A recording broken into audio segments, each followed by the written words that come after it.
start the session. Good evening, friends. Warm welcome to the PG Clinics for this Friday. We have two important exam cases. One is a case of varicose vein, and other is a soft tissue tumor of the limb. The varicose vein case is going to be presented by Dr. Anusha. Dr. Anusha is from Government Medical College, Trivandrum, kindly contributed by Professor Sri Kumar Ramachandran, sir. And the second case is to be presented by Dr. Mamta Rathod. And Dr. Mamta is kindly contributed by Professor Jyoti Karekauda at Gadag Institute of Medical Sciences. So thank you, friends, for joining us today. Rent 14,000. So thank you, friends, for joining us. And we have four eminent faculty joining us today. Professor Prakash is a vascular surgeon from Coimbatore. He has already joined us. And we have Dr. Sri Kumar Ramachandran shortly joining us. And we have two eminent oncologists. Professor Mayank Tripathi is the professor and head of oncology at the Mohan Malviya Institute of Medical Sciences at Varanasi. And Rajkumar sir from ESG Medical College joining us. And we also have our senior faculty, Dr. Rajiv sir, Dr. Srinivasan sir, and other senior members joining us today. We will have the varicose vein presentation first, then we'll move on to the next case. Dr. Anusha, can you try sharing your PPT? Yes, sir. Yes, sir. Please introduce yourself, your unit chief, then head of the department. Sure, sir. And start your presentation. Faculty, kindly take over. Okay, sir. So my name is Anusha Ismail. Good evening to everybody. I am a second year junior resident, Department of General Surgery, Trivandrum Medical College. My unit chief is Dr. R.C. Srikumar and my HOD is Dr. Nisaruddin, sir. Today I am going to present a case on varicose vein. Sir, shall I start, sir? Yes, ma. Please go ahead. Please start, Dr. Anusha. Okay, sir. Good So evening, my patient is a fourth. Good evening. I'm sitting in the airport. Yes, sir. Yes, sir. Thank you for joining in spite of your travel schedule, sir. Dr. Anusha, please go ahead. Sir, Okay, Anusha, please go ahead. So my patient is a 45-year-old female homemaker coming from Kanjarambara, presented with complaints of dilated veins over right leg and thigh for the past 10 years, pain over the right lower limb for the past 3 years. History of presenting illness. Patient was apparently normal 10 years back, after which she noticed dilated vein over the right thigh and leg. They were insidious in onset and gradually progressive in nature. They increase in size on prolonged standing or walking and decreases on lying down. They are associated with dull aching pain since 3 years in the right thigh and lower leg, and which gets worse progressively throughout the day and is relieved on lying down. There is no history of discoloration over the leg, no history of edema, no history of fever, no history of abdominal pain, distension, no history of chronic constipation, no history of non-healing wound in the lower limb, no history of itching of the leg, no history of bursting pain in the leg, no history of prolonged immobilization, no history of chest pain or breathlessness. Shall I proceed, sir? Please Yes, stand please, by. finish your history. Past history, no history of previous surgeries, history of type 2 DM on oral hypoglycemics for the past 2 years. Patient has been on compression stocking on and off for the past 2 years. No personal history. She has a mixed diet, normal bowel and bladder habits, no history of any addiction. Obstetric history, history of 2 childbirths. First one was 20 years back and the second one was 15 years back. Family history, history of similar complaints in her elder sister. Summary. So I have a 45-year-old female patient with complaints of dilated veins in right lower limb for the past 10 years with associated with dull aching pain, which gets worse in the evening, with history of similar complaint in her elder sister. So my inference from the summary, from the history is possibly she is having varicose vein in her right lower limb. Dr. Anusha, Sir. Just good evening. Could you just go back to your first slide? Before we discuss your history, I'd just like to tell you that any case of lower limb or vascular disease, you must take history to rule out, first, prove that it is a venous disease and rule out arterial and neurologic diseases. So your history must include those factors which rule out arterial disease and neurologic disease, which is deficient in your history totally. Okay, sir. Right. Second thing is that the swelling has been there for 10 years. Yes, sir. Right. And she's getting pain since last 3 years. What is Yes, sir. what is the significance? In varicose veins, do you get pain before you get varicosities, or the varicosities appear after the pain, before the pain? Sir, usually Ideally, as what the should disease progresses, the pain will be more, sir. So usually there is pain and there's heaviness, and then they notice that there is dilatation of the or tortuosity of the superficial veins. Now she's got this pain since last 3 years. What does that tell you? The venous disease has progressed over the last 3 years, sir. Okay. So how is this pain, the venous pain, different from an arterial pain? The venous pain is usually a dull aching type of pain, which aggravates towards the evening or on prolonged standing, and is relieved only when the patient lies down and elevates the limb. An arterial pain, mostly in the form of intermittent claudication, usually it starts when the patient starts an activity or starts walking. After that, the pain will start, and it will stop once the patient stops what he's doing. That is, once he takes rest by standing or sitting. So venous pain, if he's walking, the venous pain doesn't happen. It just happens on standing. Sir, venous pain usually happens during prolonged standing or even walking, prolonged duration of walking. So it happens, both happen on walking. So how do we distinguish this arterial pain from venous pain? Venous pain, the Even patient arterial needs pain, to lie down. Sir, right. Venous pain, the patient should lie, to relieve it, patient should lie down and elevate the limb. But in case of an arterial pain, the patient should simply take rest. That is, like it will decrease the moment. Okay. Anusha, Moment the patient is, sir. The venous pain is usually in the calf. Calf, okay, sir. While the arterial pain can be anywhere, just anywhere distal to the obstruction, right? Okay. The venous pain, we won't find a venous pain in the thigh. No, sir. Right? And the arterial pain is usually fixed. They say that I walk 300 meters and I get pain. Okay, sir. Venous pain is not that. It varies. Right? Okay. You said edema, and there's no history of. Just next slide, please. Sorry, sir. Next slide. Next. Next slide. What do you mean the history of discoloration of leg? Sir, in a patient with chronic venous. Sir, in a patient with chronic venous insufficiency, there is pigmentation over the ankle region, basically due to venous stasis, which leads to extravasation of RBCs into the subcutaneous tissue, which gets converted to hemosiderin, which leads to pigmentation, sir. Oh, no, don't give me all that pathogenesis. Will there be a discoloration of the leg in arterial disease? Will there be a change in color in arterial disease? Can be, sir. So how does that help you then? Okay. No history of edema. Edema where? In the lower leg, sir.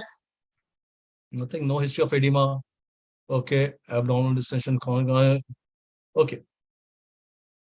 Does this rule out neurologic pain? Does this long history of negative history? Does it rule out neurologic pain? No, sir. It doesn't. So what would you take in history to rule out neurologic pain? Sir, neurological pain, the patient will be having it from the upper back radiating to the lower leg, mostly in the form of sciatica, and then it is relieved when the patient takes a rest in sitting position for 5 minutes or more. Is that a characteristic of neurologic pain, that the patient sits and the pain gets relieved? It sits or rest for a few minutes, it gets relieved. Look, neurologic pain starts with the first. It starts in the first instance. Gets up, it get pain. It is shooting. It is sharp, right? There'll be tingling, right? Okay, next slide. You said previous surgery. What kind of surgery did you ask for? Look, you have to be very specific. You just can't say previous surgery. Suppose he's had a dental tooth removal. How's that related to this history of previous surgery? What kind of surgery are you looking for? Sir, I'm looking for a previous history of varicose surgery or other form of intervention for varicose vein. Just varicose veins. So What kind of varicose surgery vein or, are you interested in this patient who has varicosities now? previous history of any Tentelenburg procedure No. or Anusha, sclerotherapy or sir. get out of this. You got this fixed mind that you're dealing with varicose veins, everything is related to it. What are the surgeries which can really lead to varicosities? Sir, ankle joint, any surgery. Any injury to the leg which was fixed, any fractures, any abdominal surgery which was done previously? No, You sir, had no. mentioned that there's no previous history of any long immobilization. So what are the surgeries which lead on to long immobilization? Sir, any orthopedic procedure involving the lower limb, sir? Or pelvic surgery. If she is a female gynec surgery. That's what sir is asking. So come out of the varicose vein and what other surgery Okay. can lead on to long immobilization. Okay, sir. Thank you, sir. Okay, next slide, please. Okay, so please, carry on. I'm sorry. Others, please, sir.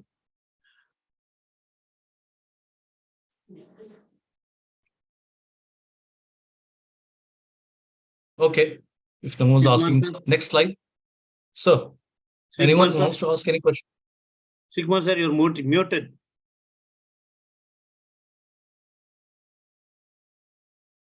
Yes. You're muted, sir. Yeah, it's open. I'm an internal examiner, so I'm keeping. No, sir, please. Okay, sure. I'll join. Prakash was there. Prakash. I'm here. I'm here only. I'm just. Can you go through that? Anusha, can you just go to the previous slide where you showed no history? There's one big list. Yeah. Here. Yeah. Well, so each, I think edema. What do you expect when you look for edema in a varicose vein patient? Why the history of edema becomes significant? Suppose the patient has varicose veins, but not very impressive edema. Suppose the patient has severe veins and discoloration and severe edema. What does it indicate? Sir, severe edema with discoloration, sir. Sir, in case of a DVT, there can be this condition called phlegmasia cerulea dolens, which causes phlegmasia acute. We're talking about chronic condition. Phlegmasia cerulea dolens is limb-threatening DVT, and limb-threatening DVT. It's called the blue leg, and it's an acute condition. It's not a chronic condition. Here we are dealing with a chronic problem. So it's basically you're dealing with the post-thrombotic syndrome, and the patient has got extensive edema. So it's called. They were correct what you're looking for. You're correct when you say it's DVT, but it's a chronic DVT. Chronic post-thrombotic syndrome. I don't know whether the PGs know this term. It's called the post-phlebitic syndrome or the post-thrombotic syndrome. So that's one terminology you must be aware of. So what history are you looking for when you say the patient has no history of fever? What is the significance of fever in the varicose veins? Sir, could be indicative of superficial thrombophlebitis. No, the correct word is superficial vein thrombosis. Actually, I think it's a misnomer. Superficial thrombophlebitis, right? It's a superficial vein thrombosis as opposed to deep vein thrombosis. They can have this thing, what you call fever, and when there is an extensive superficial vein thrombosis. So that should be the correct term. Don't use the word superficial thrombophlebitis. Okay. Okay, sir. What are you looking for in abdominal pain and distension in the case of varicose veins? Sir, secondary causes of varicose vein may present with abdominal pain and distension, like any pelvic tumor. Yeah, pelvic tumor. Okay. Yeah, and you said there is no non-healing wound. Itching of the leg. Itching of the leg is how does it become significant in varicose veins? So chronic venous insufficiency, there will be inflammatory mediators gets activated and muscle degranulation, which causes itching. Itching. Okay. And regarding prolonged immobilization, how is it significant in a case of like Dr. Sahaya was saying? You should look for previous history. When prolonged immobilization, how does it contribute to varicose veins? So one thing is prolonged immobilization may predispose the patient to DVT, as well as will cause a venous stasis, which is also important in development of varicose vein. Okay. And do you expect this chest pain and breathlessness in a case of varicose veins? Routinely, you mentioned everything. No, sir. No, sir. Okay. Okay. Next slide, please. Prakash, may I ask you a doubt? Sure, sir. Is superficial vein thrombosis common? I see today. I say day in and day out. We say superficial thrombophlebitis, but superficial vein thrombosis, is it that common like DVT? And what are the causes of SV, superficial vein thrombosis? Mostly, we see an increase now in occurrence of both SVT and DVT during summer months, only dehydration. And the problem with the superficial vein system, the circulation is very slow. So many patients I've seen, I know they go for an extended journey, Tirupati, Rameshwaram, Poite, because they're sitting, for a very long time in this thing, immobilized position for hours together. There's a severe slowing down of circulation in the superficial system. If you look at the speed of venous flow in the superficial system is much, much slow. So all the requests for virtuous stride happens in a long journey. So what happens is in superficial vein thrombosis, one main thing is dehydration and prolonged immobilization. All this happens, especially during, I've done hundreds of cases of superficial vein where we do a clot incision and drainage. It gives immediate result. And because it's my bread and butter. That's an acute condition. Because it's just below the skin, they are they find it very, very painful. And actually, when the patient walks into the clinic itself, this patient has got SV because they come with a limp. And because it's my bread and butter surgery, I see a lot of superficial vein thrombosis. What do you do? You usually do a scan or you usually? Guideline says that you get a scan mainly because sometimes superficial vein thrombosis can be accompanied by deep vein thrombosis. So if it is going to be deep vein thrombosis, then the treatment is completely different. But if the deep veins are normal, I've done clot incision drainage in many cases. Actually, according to international guidelines, you're supposed to manage it conservatively. But I think Indian patients are completely different. Having worked both abroad and here, the type of patients we see here is totally different from abroad. So I think the abroad guidelines, we do not need to take them strictly. And in fact, some patients I've actually, although it says the scan, it says superficial vein thrombosis involving long saphenous vein. When you open the groin, you find it is just near the junction. Another 2-3 days, it will slowly propagate and become a DVT. So there's definitely a role for, actually I presented this paper in one of our venous conferences and many people are not happy, but I think it definitely works. Yes. Let me just know that. SVT also. Yes, sir. May I add something to Dr. Prakash, sir? See, yeah. Please, sir. Prakash, good evening, Prakash. So what Prakash said is true. Most of them are, unless there is a thrombophlebitis, most of them are asymptomatic. So we never note into it. That's the issue. But if you do a routine Doppler, particularly malignancies, many of these malignant patients, before they get a DVT, they get a superficial venous thrombosis. The concept is, it indicates that patient is thrombotic, where the patient has high risk for thrombosis. And some paper says we have to treat superficial thrombosis as a DVT itself. We have to work up and evaluate and treat as a DVT because it's a pre-runner of DVT. It indicates the patient is thrombotic. So that's significant. Very good point, actually. I forgot to add that. Thanks, Sri. But yeah, as Sri was telling, actually, true diagnosis one pancreatic cancer by migratory superficial thrombophlebitis, if you remember. That's a correct word on my mind. Till they develop phlebitis, they will be asymptomatic. That's significant. The lesion is symptom. Lesion is very significant. Thank you, sir. You note down the point, Anusha. Acute pain, Sir. superficial vein Anusha. is one Sir. of the cause. Yes, Rajiv sir, please, sir. Yeah, Anusha, you spoke about phlegmasia alba dolens. What is that? Yes, sir. What is phlegmasia alba dolens? Sir, phlegmasia alba dolens is a wide leg. In a case of acute DVT, the patient will develop present with swelling and edema of the leg.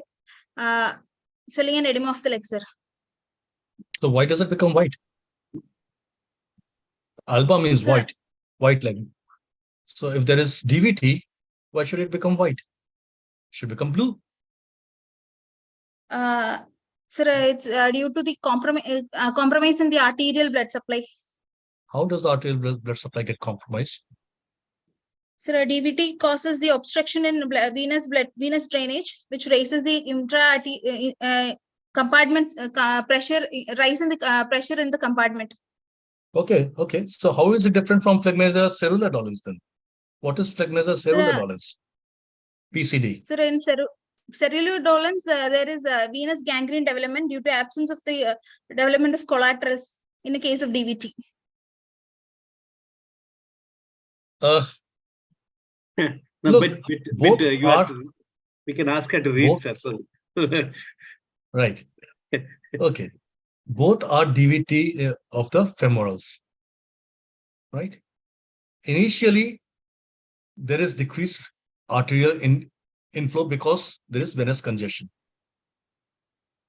Right. And the collaterals are not opened up. Later on, this arterial supply gets stopped. And it starts getting, so this phlegmasia cerulea dolens is blue leg, where there is a total obstruction of the blood and can develop into gangrene. Okay, so that's the difference between the two. So should we go to the examination? Yes, sir, please. Anusha, can you refine the diagnosis you said? What is the diagnosis you said? Sir, I told it as a varicose vein involving the right lower limb, sir. Which system? Superficial system, sir. You should mention it. Superficial system. Yeah, mention it as primary varicose veins. Primary varicose veins, as opposed to secondary varicose. So you think it's the diagnosis primary varicose veins? That should be the word. She has not finished the examination, Prakash. Okay. Just no, even by her history, Anusha, yes, even by your history, sir, do you think it's a primary or it's a secondary? Even by your history, do you think it's primary? I think it's primary, sir. Most probably. Why? What's the difference between primary and secondary? Sir, secondary happens after some other reasons which is causing obstruction in the venous system. What about age? Mostly. What about age? Hang on. What about age? Age primary is most common in young age, sir, adolescence and young age. So that goes away. That's against your primary. Second, what's the difference? Anusha, to tell it sir, primary. Sir. Okay, sorry, please. Please, sir. Sigma, sir. To tell it primary, what are the factors you excluded? Because you have to exclude all the secondaries. Yes, sir. So, in the history, what all factors you excluded, present is primary. That is first question. Sir, DVT has been excluded. Okay. Any history of any abdominal tumors which causes compression, obstruction of the venous flow has been excluded. Okay. Then immobilization. Sir. Immobilization, you said. Immobilization. Okay. All secondary causes are ruled out. Any other features of difference between primary and secondary? Sir, patient mostly have dilated veins. There is no Both associated. Yes, sir. There is no associated symptoms of venous stasis or venous stasis or complications of venous insufficiency, which is more common in secondary varicose. Varicose veins, sir. Right. And you said surrounding, she's got a sister also. What is KTS yes, syndrome? Family. Sir. What is KTS? What is KTS syndrome? Klippel-Trenaunay syndrome. Sir. Klippel-Trenaunay syndrome, sir. It's a form of congenital venous malformation, where there is port vein stain congenital varicosity and limb hypertrophy, sir. There was Park-Weber syndrome. There are two Sir, things. Huh? Sturge. Park-Weber yeah. is associated. All these symptoms associated with AV malformations constitute Park-Weber syndrome, sir. What is the gene? What is the gene for it? FOXC2, sir. Very good, very good, very good. Please go. Please go. Can we go for the clinical examination, sir? Yes, Sarai, please. sir? Sir. Yes, sir, please.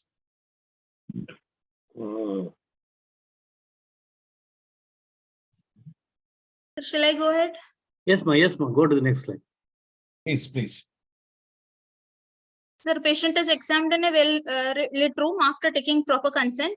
Patient is conscious, oriented, afebrile. She is well-built and well-nourished. ECOG score is 1. Vitals, temperature is normal. Pulse rate 65 per minute. BP is 122/78 mmHg. No pallor, icterus cyanosis, clubbing, no pedal edema, and generalized lymphadenopathy, sir. Local examination of right lower limb. Patient was examined after exposing from umbilicus to the foot in standing position. Dilated tortuous vein extending from the medial aspect of the right leg upwards to the medial aspect of the lower thigh. The varicosities are also seen extending to the anterolateral part of right leg as well. Now, multiple thread veins around the ankle are seen. The skin appears normal. There is no pigmentation, no ulcer or edema over the limb. No scars are seen. No impulse seen on coughing at saphenous opening. Other limb appears normal, sir. On palpation, there is no warmth, no tenderness, no thickening of skin, and no edema. So, examination of right limb, Brody Chandlerberg test. Test 1, saphenofemoral incompetency is present. Test 2, communicator vein incompetency is present. Tourniquet test, incompetence of above knee and below knee perforators noted. Modified Perthes test, deep vein system is patent. Figans test, depressions felt at above knee, below knee perforator in deep fascia. Morrissey's cough impulse, expansive cough impulse felt at SFJ. So, percussion, short sign is negative. Auscultation, no bruit is heard. No palpable regional lymph nodes seen, felt. No left lower limb is normal. All peripheral arterial pulses are felt, sir. Systemic examination, cardiovascular system S1, S2 heard, no murmur. Respiratory system normal, vesicular breastbone heard. Central nervous system no focal neurological deficit. Per abdomen soft, no tender, no organomegaly. Per rectal examination normal fecal stains. Go to the previous Okay. slide. Go to the previous slide. No, come down. No, come. The last but Okay, one slide. Anusha, Sir. you must examine the normal limb first for both length, girth, color, everything. Even by Okay, your inspection, you must rule out whether there is any arterial involvement or not. Okay, You sir. have assumed that this is a varicose veins. There can be no arterial involvement in it, and you have done examined the patient and taken history in the same manner, right? Okay, sir. Right. So temperature, all that thing of limb is not mentioned at all. Is there any tenderness anywhere? Is that temperature normal? Sir, I have written no warmth and no tenderness in palpation, sir. Okay. Okay. So you must compare it from the two between the two limbs, right? Okay, sir. What about gait? You've not mentioned his gait. Gait. Gait is normal. Are the where is it written? Sir, I have not written it, sir. Sorry, sir. Not written is not done. Okay. What? I've just forgotten. The chronic Okay. varicose veins people, how do they walk, ma? Sir, they will have a equinus deformity, sir. They'll walk on their foot. Sorry. Yeah. How will they They'll walk? walk on their Test. tip of the toe. Tip toe. Why? Sir, that will cause a reduction, symptomatic relief for the patient because there'll be reduction in venous ambulatory hypertension, sir. Is that So that is why sir wanted to ask the gait. How is he walking? Okay. Okay, sir. Sorry, sir. You've not mentioned anything about the muscle power, about a neurologic examination. You've not mentioned about her. You've not examined her back. Have you examined her spine? Yes, sir. To rule out neurological causes. You've not done it, dear. I've not done it, sir. Sorry, sir. Yes, exactly. I should have. Note it down. Note it Yeah. down, ma. What all you have not missed. Okay, sir. Anusha, what I'm trying to tell you, Anusha, what I'm trying to tell you is that when you get your exam, in a case in your exam, don't be just focused on that issue. Okay, sir. You have to have a broader look and then narrow it down to that point. Okay, sir. Please. And at the end, sir will say any leg given, any ulcer leg or venous system or arterial system, you have to examine all that. At the end, you have to mention the three systems. Professor Sahai was telling. So you didn't mention about the arterial system, one, the neurological Sir, I've system. just Then you have to write separately. You okay, notice sir. any case Okay. leg ulcer given to you, all the three systems must be examined. Sensory, Okay, sir. motor system. Let's go to the next slide. Why do you, Let's go to the next slide. Anusha, why you Right. want to examine the Sir. artery system? What are the reasons? Sir. Why you want to examine the artery system? In a varicose vein case, sir. Yeah. Ade. What are reasons of examining the artery system? Sir, both the varicose and venous and arterial insufficiency can coexist, sir. So I have to rule out that. Okay. Then, what all difference does it make if there is an arterial? Sir, one more thing is that one symptomatic treatment relief, we can give compression garment for this patient. So if there is any arterial insufficiency, if ABPI is less than 0.9, it is contraindicated, sir. 1 point, not 0.9, 0.6 it is contraindicated. 0.6. Okay, sir. Then, anything else? Not contraindicated, you'll give a Lesser different pressure, kind of sir. pressure garment. Second, type 2, type 3, it all depends on that. Okay, let's go to Okay, your sir. next slide, please. Then any other reason? One Sir. is one more reason. One is coexistence. Second is compression therapy should be careful. Third, if there is a significant arterial disease, may require bypass later. So if the saphenous vein is not involved, better not to damage saphenous vein. Okay, sir. If there will be a below vision, you have to take the perfect and leave the saphenous vein intact, so that it can be used for bypassing treatment.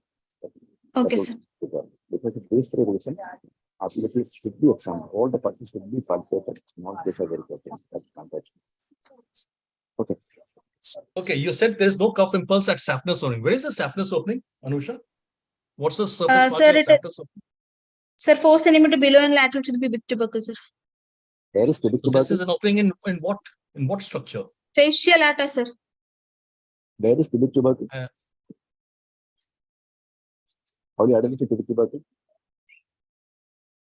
Sir, How do you identify the pubic tubercle, ma? In obese patients or patients were not. How do you identify the pubic tubercle? sir, it's inspection. It's hard. It is not. It's not feasible to identify by inspection, sir, in obese Only patients. by palpation. okay, do Only. it by palpation. Palpation. Do it by palpation. Do you How do you identify any trace, any muscle by putting the knee? You know, I given you a clue. Yeah. That's giving you a good clue. Flex the knee. Flex the Which hip. muscle is your Attached trace Attached upwards to tubercle. reach? Sir, sorry, sir, I couldn't hear you. Which muscle is responsible? I'll give you another clue. Adductor muscle. Which adductor? If you trace one muscle, You might as well give us the answer, sir. So that is, she has one let us find out. Anusha, that is No, given in sir, Sir, it's a adductor magnus muscle. I'll- You flex the knee and adduct the hip, so that this muscle becomes taut against resistance. Then you trace this muscle and reach the pubic tubercle. That's the okay, way. sir. So there's a fascia covering this. What is that for? What is that fascia called? Cribriform fascia, sir. And what is this? Huh? What cribriform fascia? And what is this opening called? Fossa ovalis, sir. Fossa ovalis. So, what are the structures which are going in, and what are the structures which are coming out? Sir, it is pierced by the superficial saphenous, great saphenous vein. The tributaries are coming out of the cribriform fascia, sir. Tributaries are coming out. Which tributaries coming out? So superficial circumflex iliac, superficial They come out from epigastric, the. and They come out from the. They come out from the opening, or they enter the superficial system and then and sorry, sir, then, they enter, sir. They enter, sir. Sorry. right. So what comes out? Anything else which goes in? Lymphatics. You have a big lymph node there. Sir, clocket, sir. Sir. Right. And lymphatics. Nothing comes out. Okay. Let's go to the next Okay. slide. Thickening. Okay. Brody Trenenberg. What is Trenenberg 1 and what does Trenenberg 2 do? Sir, How do you it's test for both a test to Trenenberg identify. one? So Trendelenburg, one test is done to identify the saphenofemoral junction incompetency. The patient is asked to lie down and the veins are milked and the saphenofemoral junction is occluded by a tourniquet. And then the patient is asked to stand and the tourniquet is released. If there is reflex, if there is No. Hang on. Sir. When the patient stands, what do? You don't remove the tourniquet straight away. What do you look for? Sir, filling from the below, sir. Right. So you see whether it's filling from below or not. Yes, Right? sir. So what does that tell you if it fills from below? Sir, incompetency, communicator vein or perforator incompetency, sir. So there is some incompetent valve below this. Yes, Right? sir. Then you open it up, and whether it fills up suddenly, Rapidly. immediately, rapidly from above, then you know, right? Now 2 is what? Sir, What is test Trenenberg 2 2 then? is we'll keep the tourniquet tight and we'll look for the gradual filling from below upwards, sir. Actually, okay. And what is this multiple tourniquets to test this? What is what is, you have got modified Perthes test. So there must have been a Perthes test also. Yes, sir. What is the difference between the two? Sir, in Perthes test, apart from the tourniquet, the whole limb is tied with a band-aid, sir. And then Okay, the that is patient one. is asked to move around, sir. To walk. And what happens then? If there is an incompetency in the deep system or in deep vein thrombosis, the patient will feel a bursting pain in his calf, sir. So in Perthes test, I'll just give you the answer. In Perthes test, Because you're tying a mesh mark right through, you'll just get pain. You'll not be able to see the dilated veins. See the very. But in modified Perthes, you put a tourniquet. So you get pain and you can see the dilated veins. Sir, right? Okay. So Perthes 2, you modified Perthes, you get pain with dilated veins because you're just tying a tourniquet. If you're tying a mesh mark right across, you can't see the dilated veins. That's why it was done away with. Okay, sir. Okay, what is Fegan's? Sir, Fegan's test is done to identify the depressions in the deep fascia, which denotes perforator incompetency. How do you do this? Sir, the patient is asked to lie in supine.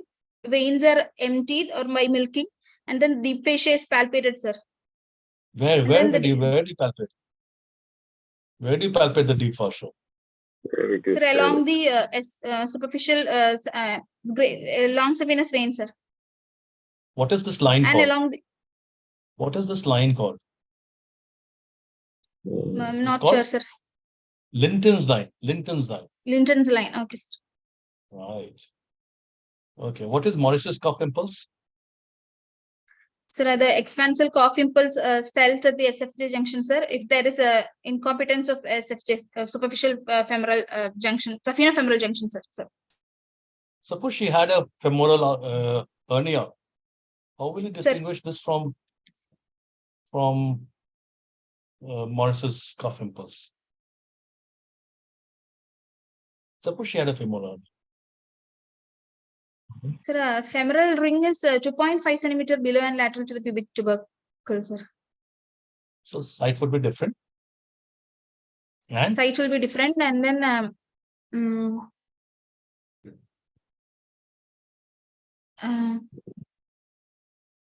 it can have content. It's a hernia. It may have sir. a content. Well, this sir, will not have any the content. palpatory findings will be different. Yes. Okay, next slide, please.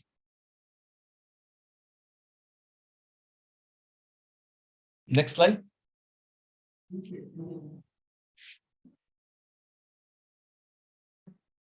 Okay, sir, please.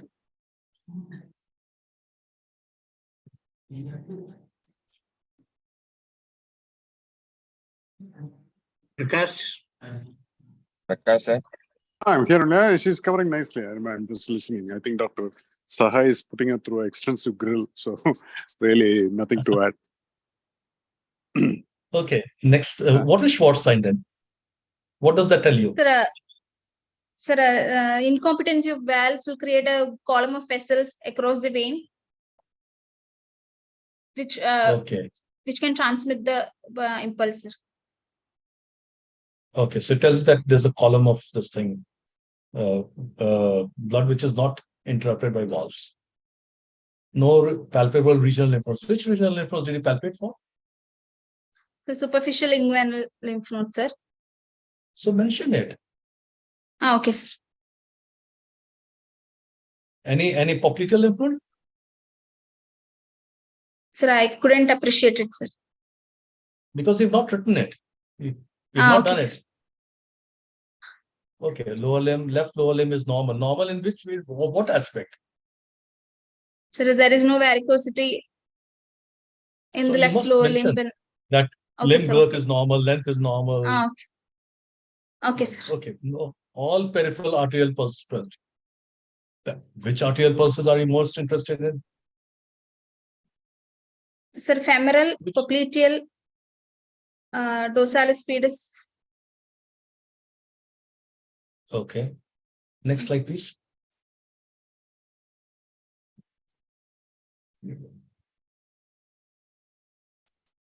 Central nervous system, no focal neurological deficit. What do you mean by that? Sir, power is normal. Gait is normal. Power where? Sir? Lower limb, sir. Central, okay, what is central nervous system and what's peripheral nervous system then? So the central nervous system involves brain and the cranial nerves, and peripheral nervous system contains a. So how are you talking about power and all that? Yeah. Anusha, you said there is no murmurs. Any Sir. significance in this varicose vein? Sir, AV fistula, sir. Machinery murmurs will be heard and bruit can be palpated, sir. Bruit? From a cardiac murmur, bruit to a vein system? Sir, a murmur is in central heart, over the heart, and bruit is over the peripheral system. Yeah. Why are you particular about so that there is no murmurs here? So is there a significance of such a finding in a varicose vein? Sir, AV malformations can also cause venous. Or do any cardiac patient can produce a varicose vein? Sir, cardiac. From secondary to if DVT can be produced by cardiac cause, sir. Secondary to DVT. Tricuspid irritation can produce varicose. In a case of recurrent varicose veins, an echo is mandatory. They exclude a tricuspid irritation. Is your patient on any medication, Anusha? Sir, metformin, sir. Have you or mentioned hypoglycemia. Sir, I have mentioned oral hypoglycemia, sir.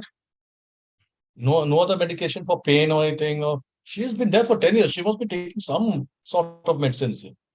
I can't believe she's not taking any medicine for last 10 years. She didn't say, or you didn't ask? I did ask, sir. I did ask, sir. She didn't say. Okay. Next slide. Next. Varicose veins, right? Anusha, first of all, when you're making this slide, don't write everything in caps. Okay, sir. They mean you're screaming out. Okay? It's not polite. in right lower Okay, limb sir. involving great saphenous vein with SFJ competence with above knee and below knee perforator incompetence. C2, Anusha, you said, sir, please. sir, can I ask a question? Yeah, please, sir. Please, I have those. You said there are two perforators, one is above knee and below knee. Sir. What is meant by perforator significant? Sir, by means of Like you said Doppler, that- sir.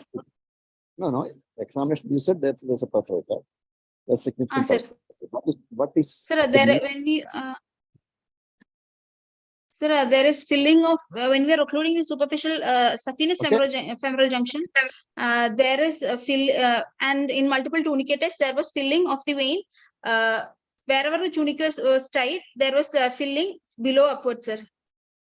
Below upwards. So there is a flow from deep vein to super system. To the superficial vein, sir. What is meant by re-entry perforator? Sir, What is meant by a re-entry perforator? I'm not sure, sir. A re-entry perforator is a significant perforator, means there is flow from the deep system superficial system. So there is more blood in the superficial system. Finally, the superficial system pressure will be more and it has to flow Okay. somewhere. So it will go to the deep system through a normal perforator. Okay. That is, blood is re-entered in the deep system after coming to the affected perforator. Supervision. So clinically, and that this importance is, if you look at the wards, these re-entry perforators will be normal. And once you treat the pathology perforator, the re-entry perforators will correct by itself because there is no pathology in it. So even though Okay, it's sir. dilated, if you look at the flow, that importance is look at the flow will be from the superficial to deep system because blood is re-entering into it. That is not a pathology perfect. Okay. Okay.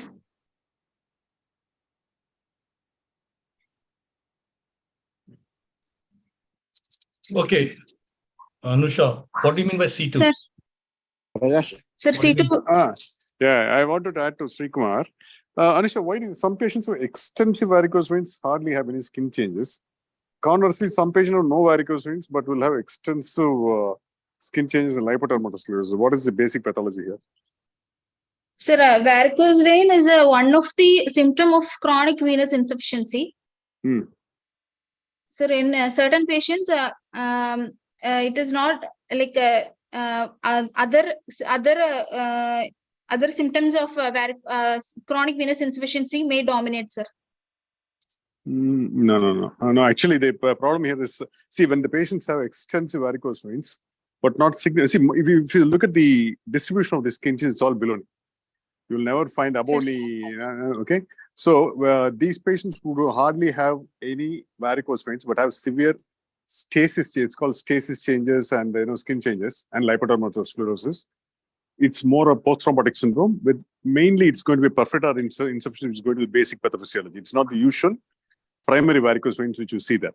Okay. Okay, sir. So that's the main differentiating factor. So sometimes we find hardly any varicose veins you are able to see, but they have extensive blackening of the skin and this thing. So it's a typical post-thrombotic syndrome actually.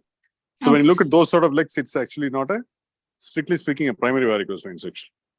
Okay, these are the patients who are more vulnerable to developing chronic leg ulcers actually. Sir. Okay. so that's important. It is not the appearance of varicose vein that's important. The importance is the venous hypertension and the chronic venous insufficiency. They are not important. What is the chronic venous insufficiency? Okay, Anusha, Sir. where do you get this? Where do you get this skin changes in the leg? Sir, around the ankle, typically in the gaiters area, sir. Okay, so why do you get it there? Why don't you get it on the lateral side? Sir, Why do you get it on the medial side? Sir, the venous hypertension is most in that area, and then ankle has a lot Why of. is it most in that area? Why is it most in that area, not on the So on the the lateral height of side? the column of blood is most. The pressure due to hydrostatic pressure of the column of blood is most in the ankle, sir. So only on the medial side, not on the lateral side. No, sir, both medial and lateral sides, sir. But Then why do you get it on saphenous the medial femoral side? vein is more the course of great saphenous vein is in the medial side, sir. Right. You have got the superficial system on the medial side. You don't Yes, have it sir. on the lateral side. That's why. Right. Actually, what is Okay, the meaning what of the word gaiter, Anush? Sir, What is gaiter? Yeah, what do you sir, mean it by is gaiter? that armor, some boot which was used by soldiers to protect their calf region, sir. Lower leg and foot and ankle. That's the gaiter. Yeah, good. Horse riding. Horse riding. Okay. What do you mean by C2? The C2 is a varicose vein, sir.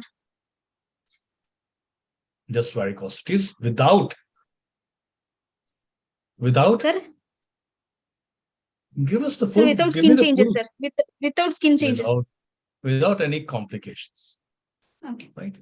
Okay. What is EP? Sir, etiologically primary, sir. What is CA Okay. and CS? Sir, What is CA and CS? CE. No. Sir, CA. anatomical super. In CF, okay. C is clinical.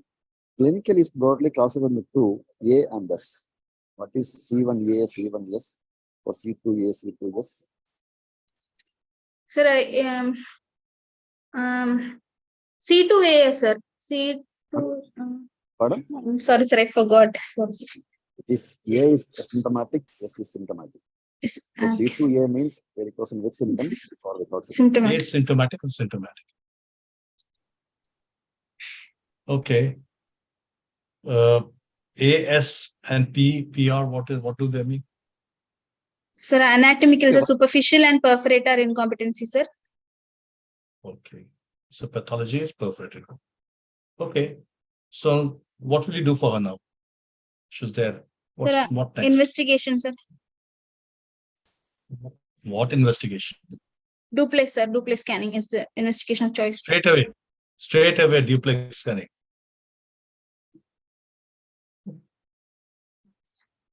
Sir, routine investigations, like normal Diabetic. blood investigation. Sir, Yeah. HbA1c should be done, sir. HbA1c. Get her sugars done. Get her sugars done. Right. Okay. Yes, sir. You get her. Okay. You get her Doppler done. What do you mean Doppler? What's the Doppler? Sir, sir, Doppler to assess the. Sir, how will you write? Do Doppler. No, sir. How will you request for this? Venous Doppler of the lower limb to look for superficial and deep in venous system incompetency. So of the right limb, right lower limb. Yes, sir. Yes, sir. Right. So what is a Doppler now? Now tell me what's a Doppler. What's it done?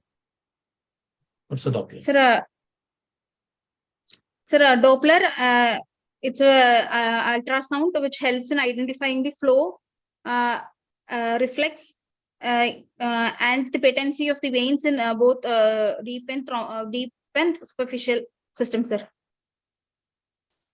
So what are the modes which it will be done?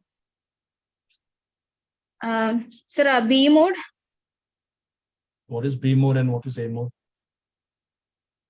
Sir, B mode is basically it's a transverse section, sir. Okay, and the other one is a longitudinal section. That is not sure, sir. Look, Doppler. Look, one is for anatomy, and the other is for flow. Sir, then right? Reflex so should also be. So anatomy, what will you look for? And in flow, what will you look for? Sir, flow, it's basically 4 types, sir. Spontaneous flow. Then there should be a phasic variation in flow. Flow associated with compression and augmentation, sir. Okay. So flows associated with augmentation and compression. So what with compression, what do you see? How much should the change in flow be to label it pathological? Sir, when you compress, what flow, happens? Sir, in superficial system, retrograde. Sorry, sir. Yeah. Yeah. Sir, Tell in me compression. superficial What do they system, see? sir, compression, it is basically to assess the deep vein patency of the lumen of the vein, sir. So how much should be the reflux to label it pathological? So You told pathological me in you've given a superficial whole list system, of, yeah. How much should the flow be? superficial, sir, a superficial system, if it is more than 500 microseconds, and then deep system, it's more than 0.1 milliseconds, sir. Greater than 4 centimeters per second. Okay, sir. Okay. Okay. And anatomy, what do you see? Sir, Diameter. anatomy, we have to trace out the entire saphenous vein, sir, Entire. and yes, sir, And then to look for the diameter. how much should the diameter be? Sir, diameter for it depends on the procedure, sir. What procedure? So if you're planning for a endovenous ablation, diameter should be less than 2 centimeters, sir. No. I'm talking of Doppler in anatomy. You said Sir. that you look for the diameter. How much should where we look for the diameter and how much should be the diameter? Look, Anusha, if you don't know, you just say you don't know. Don't I beat don't around know, the sir. bush. Yeah, that's better. It's not a this thing. It's just a class. We're going to teach you, if you say, right? Okay, sir. In anatomy, you see the structures around the vein, within the wall, within the lumen. Right? Okay, sir. So see where there's a thrombus there, where there's a growth on the wall. There's anything hematoma, anything compressing onto the venous wall.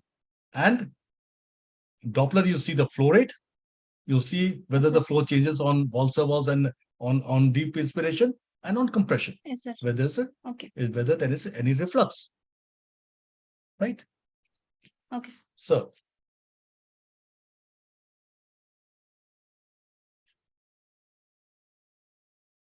okay.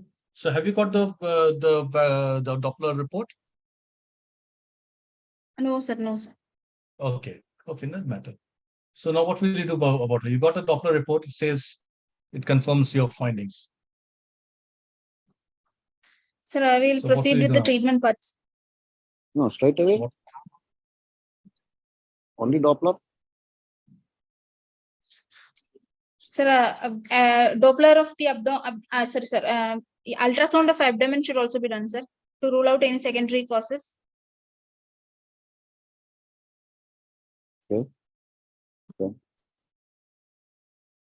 What are secondary causes do you expect in a female?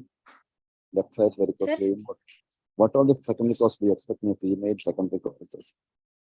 Sir, left side varicose vein. Left side varicose vein only, no, sir. Okay, the female. Okay, fine. Sir, congenital syndrome like May-Turner syndrome should be ruled out, sir. Okay, what is May-Turner? What is Sir, May-Turner? it's It's a compression congenital of the compression Okay, of the left common iliac vein by the right common iliac artery, sir. Why does that happen? Why does it get Sir, compressed? like the left common iliac artery crosses over the left common iliac vein, sir. Why does it cross over? Sir, Because the IVC is to vein the has left, to. sir. Yeah, right. The IVC is on the very good. The IVC is on the right side, so it's got to cross Okay, sir. the Cross fellow on the left side to reach the right Yes, side. sir. That's why. Okay. Okay, Okay. sir. So okay, you've done the investigations, and what surgery do you plan to do? Sir, flush ligation of the saphenofemoral junction, sir. What is this With the surgery called? What's the Trendelenburg name of procedure, this sir. Okay.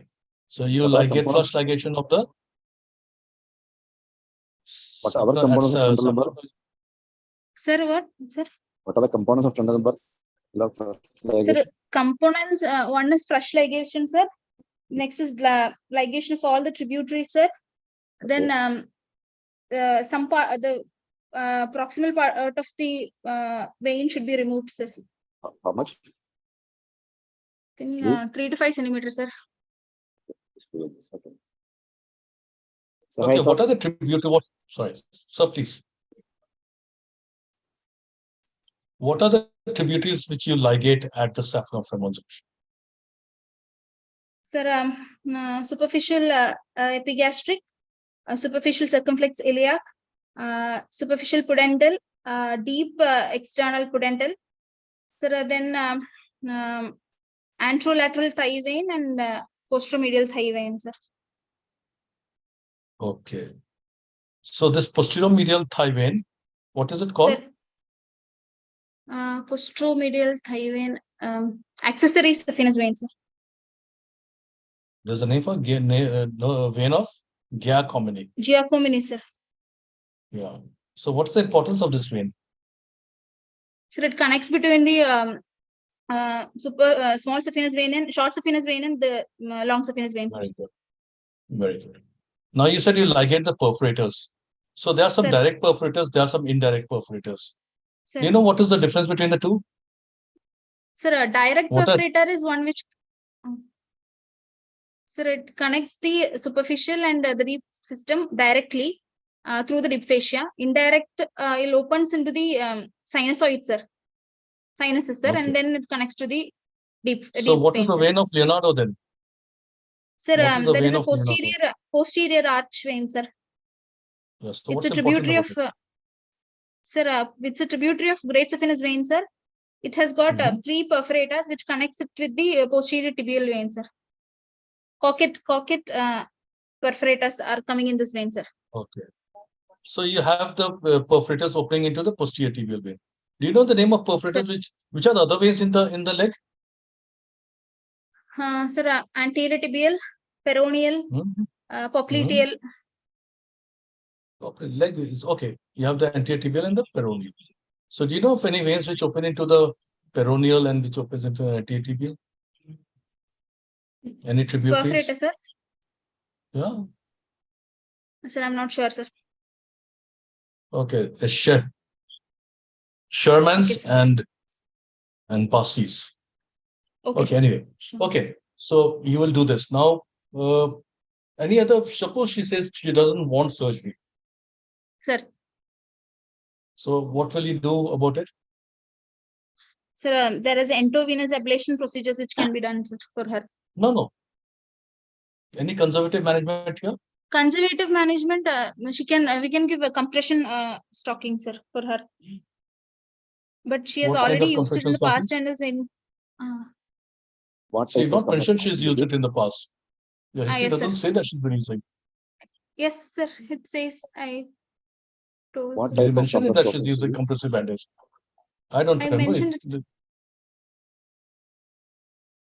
Okay. I don't remember coming across it. That's why I asked you. So she must have been using. Sir, I put in my past history, sir. Sir, compression stocking on and off for the past 2 years. Okay. Sorry. Okay. So now you any alternative to this surgery? Okay. Let's before that. What are the complications of this surgery? Sir, complications of Trendelenburg procedure. There can be injury to the artery, hemorrhage. Which artery? Which injury artery to will you the damage? Sorry. Anusha, which Sir, artery will you sir, damage? Sir, a deep external pudendal artery, which comes in between the Deep external pudendal artery. How will you damage it?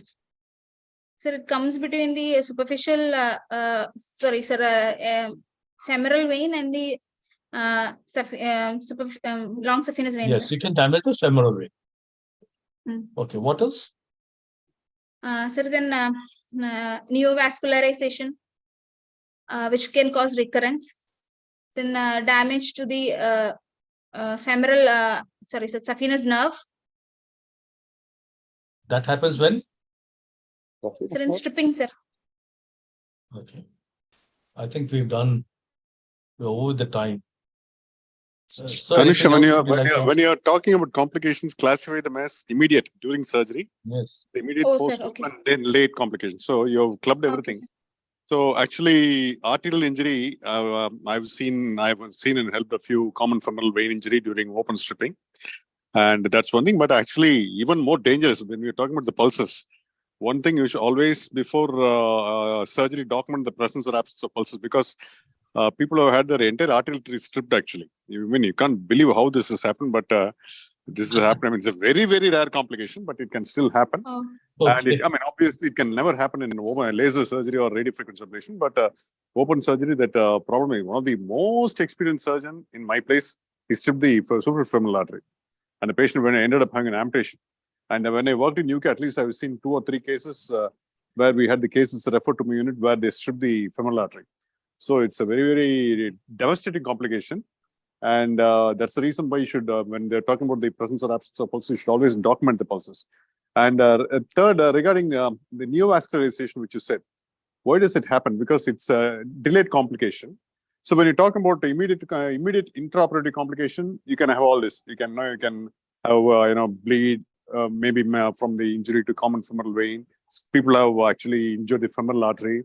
People have injured the a lot of funny these things have happened. So that's a very dangerous problem. And obviously, if it happens, then you need to, because people have lost. People have died actually. So if it happens, get the help of course, you're with Srikumar. Actually, Srikumar is a very old friend, and we are all part of the vascular group, so I know him very well. And you need to have a vascular surgeon come and help you, because when these devastating complications happen, you must make sure things are okay before you get the patient off table. Otherwise, so that's one thing. So in the immediate complication, all these things can happen. And in the delayed, the neovascularization, when you're discussing about the completely thorough stripping and that has been actually given up in for your exam purposes, you can probably say that. But when you look at it logically, when we do a laser ablation or radiofrequency ablation, we don't address the superficial tributaries. And one reason why you should completely avoid denuding the entire this thing is because they are providing venous drainage to the lower abdominal wall, to the perineum, and so on. So that's the one reason why you should never try to completely do away with all these tributaries and go for it. In fact, some people are so thorough, they even divide it and close the femoral vein directly. So those sort of aggressive, this thing, of course, we hardly do it. Vascular we've given it because we are all doing only laser ablation nowadays or radiofrequency ablation. But if you continue to do open this thing, then you should never try to be over thorough. If you see what I mean, because you're going to interfere with the venous drainage of the lower abdominal wall from the pudendum and so on. So that's one reason why this complete flush ligation has been completely given up. And if you still try to do it, then the nature tries to form its own collaterals by doing what's called the neovascularization. It becomes a big problem. Okay. Okay, sir. Okay. Very good presentation. I must congratulate you. It is to be equal Thank you, to the uterus. Compared to uterus, the endometrium is out. It is a severe endometriosis. Just like venous endometrium is outside, it can be severe reaction. Okay. Can you give me some example of saphenous sparing procedures? Sir, saphenous sparing procedures, sir, Chiva and as well, sir. Yeah. Can you have the idea about how do we do it? Sir, ampulate, sir, I'm not sure about the abbreviation, sir. I've read it. Yes. Chiva is an office procedure. It's a French terminology. Sir. Chirurgy in the office means that. Okay. What they do is, if the subcutaneous junction is intact and the perforates are normal, under ultrasound guidance, they dissect out all the perforators and ligate them, keeping the saphenous intact. That's a principle. So that is Chiva procedure. Okay. Okay. So, what are the endovenous procedures you can do in this patient? Sir, endovenous procedures, radiofrequency ablation can be done, and endovenous laser ablation can also be done, sir, for this patient. Can you prove it can do, or do we take some more time? Sir, maybe in another 2-3 minutes, sir, because we have one more case to go. Okay, sir. Maybe now we should allow Dr. Anusha to ask questions and get her doubts clarified, because she's been very graciously accepting all the questions. Yes, Anusha, now it's your turn. Anusha, do you have any doubts to be clarified with the national specialist here? Sir, a re-entry perforator you have been talking about, sir. I was not able to grasp it fully, sir. See, there's a when the perforator is incompetent, the blood from the deep system will come to superficial system. So there is more blood to the superficial system. Okay. Okay, sir. And it cannot go anywhere. So it will go through a normal perforator into the deep system. It's an increased flow. So Okay. if you look at it, हम लोग ना it's कल Saturday कल शाम को कर लेंगे please. yes. So that Very will sorry, be, yeah. मेरा क्लास चला फिर emergency भी जाना. I'm very sorry. That, Okay, कल sir. कर लेंगे या कल शाम को या परसों सुबह कर लेंगे. ठीक है. that purpose will be Okay, developed. sir. Okay. So it's a direct Okay, sir. perforator, but the flow of direction will be superficial deep system. Let's go to the perforator. Okay. Sir. Anything else? No, sir. No. Thank you, sir. Thank you, Dr. Anusha. Thank you, Dr. Shikmar, sir. In spite of your travel schedule, you could join us today. Prakash, sir, thank you very much for taking a part of us in such a short notice.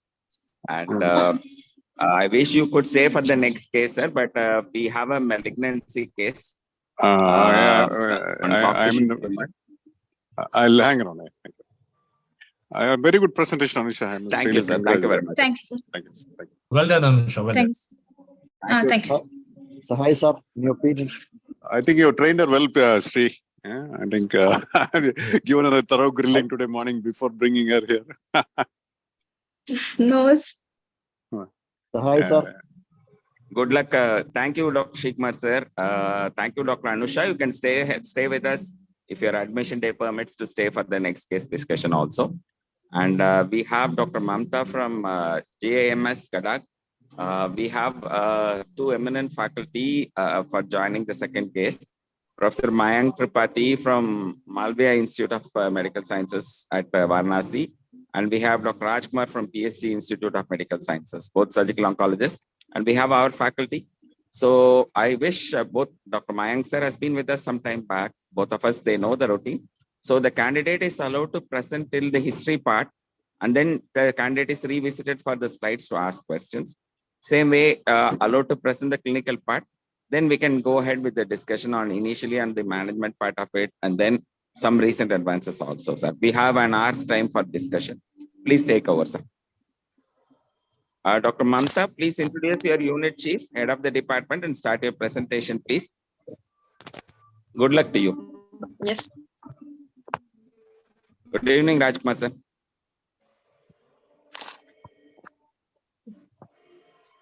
Good evening, everyone. Sir, can I share my PPT? Yeah, please, please. Yes.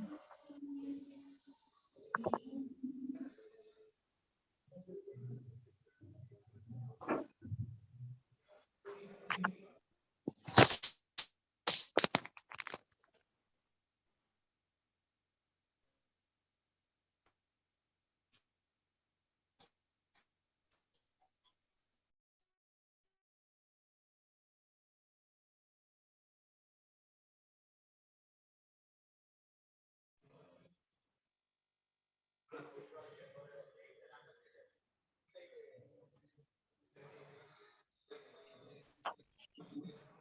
Dr. Mamta, are you okay?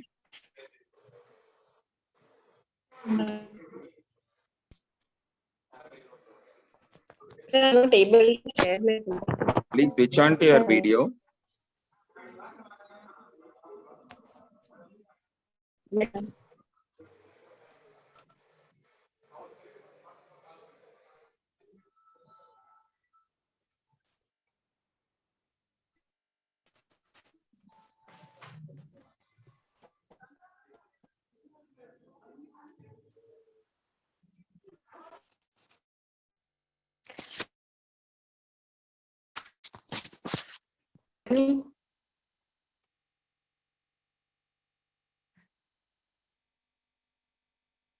Sir, hello. Hello. Yeah, Mamta. Yes, sir, I can't share the PPT, sir.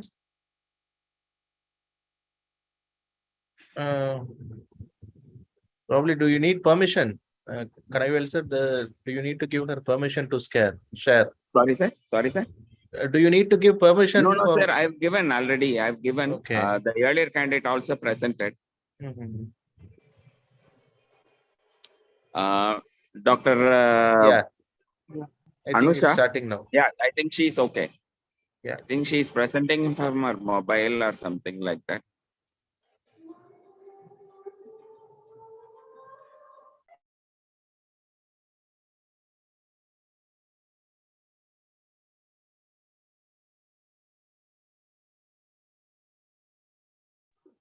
Dr. Anusha?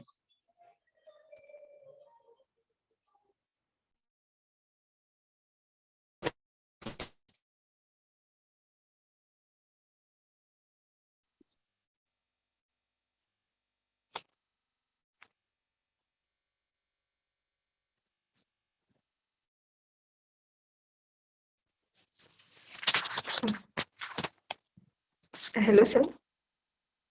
Yeah, Make it Mamta. full screen, Dr. Anusha. You're okay. Sir, can I start, sir? Yes, Yes, please. please. Yes, please. Yes. Good evening, everyone. I'm Dr. Mamta Rathod, secondary postgraduate student from the Department of General Surgery, James Kadar.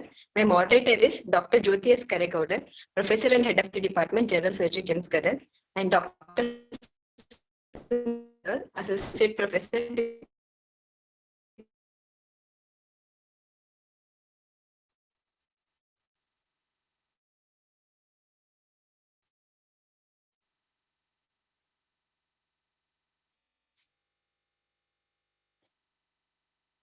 Hello. Hello. Dr. Mamta, Sir, is can your I connection? continue, Yeah, sir? your voice is breaking, Dr. Mamta. Sorry, sir. Sir, can I continue, sir? Please Yeah, continue, yeah, ma'am. please continue. Yes, sir. Particulars of the patient: 65 years lady, resident of Brother, former by occupation, presented to OPD with chief complaints of swelling over left lower thigh since 6 months and pain in the swelling since 1 month. History of presenting illness: patient was apparently all right 6 months back. Then she noticed a swelling in front of left lower thigh, just above the knee, while taking bath, which was insidious in onset. Initially, it was of approximately 2 cross 2 centimeter, which was rapidly progressed to present size of 30 cross 20 centimeter to the whole of lower thigh, knee, and upper leg, which was associated with difficulty in walking and restricted movements of the knee joint with edema of the left leg. There was no history of trauma to the left thigh or leg, no history of secondary changes over the swelling, no history of swellings in the left groin.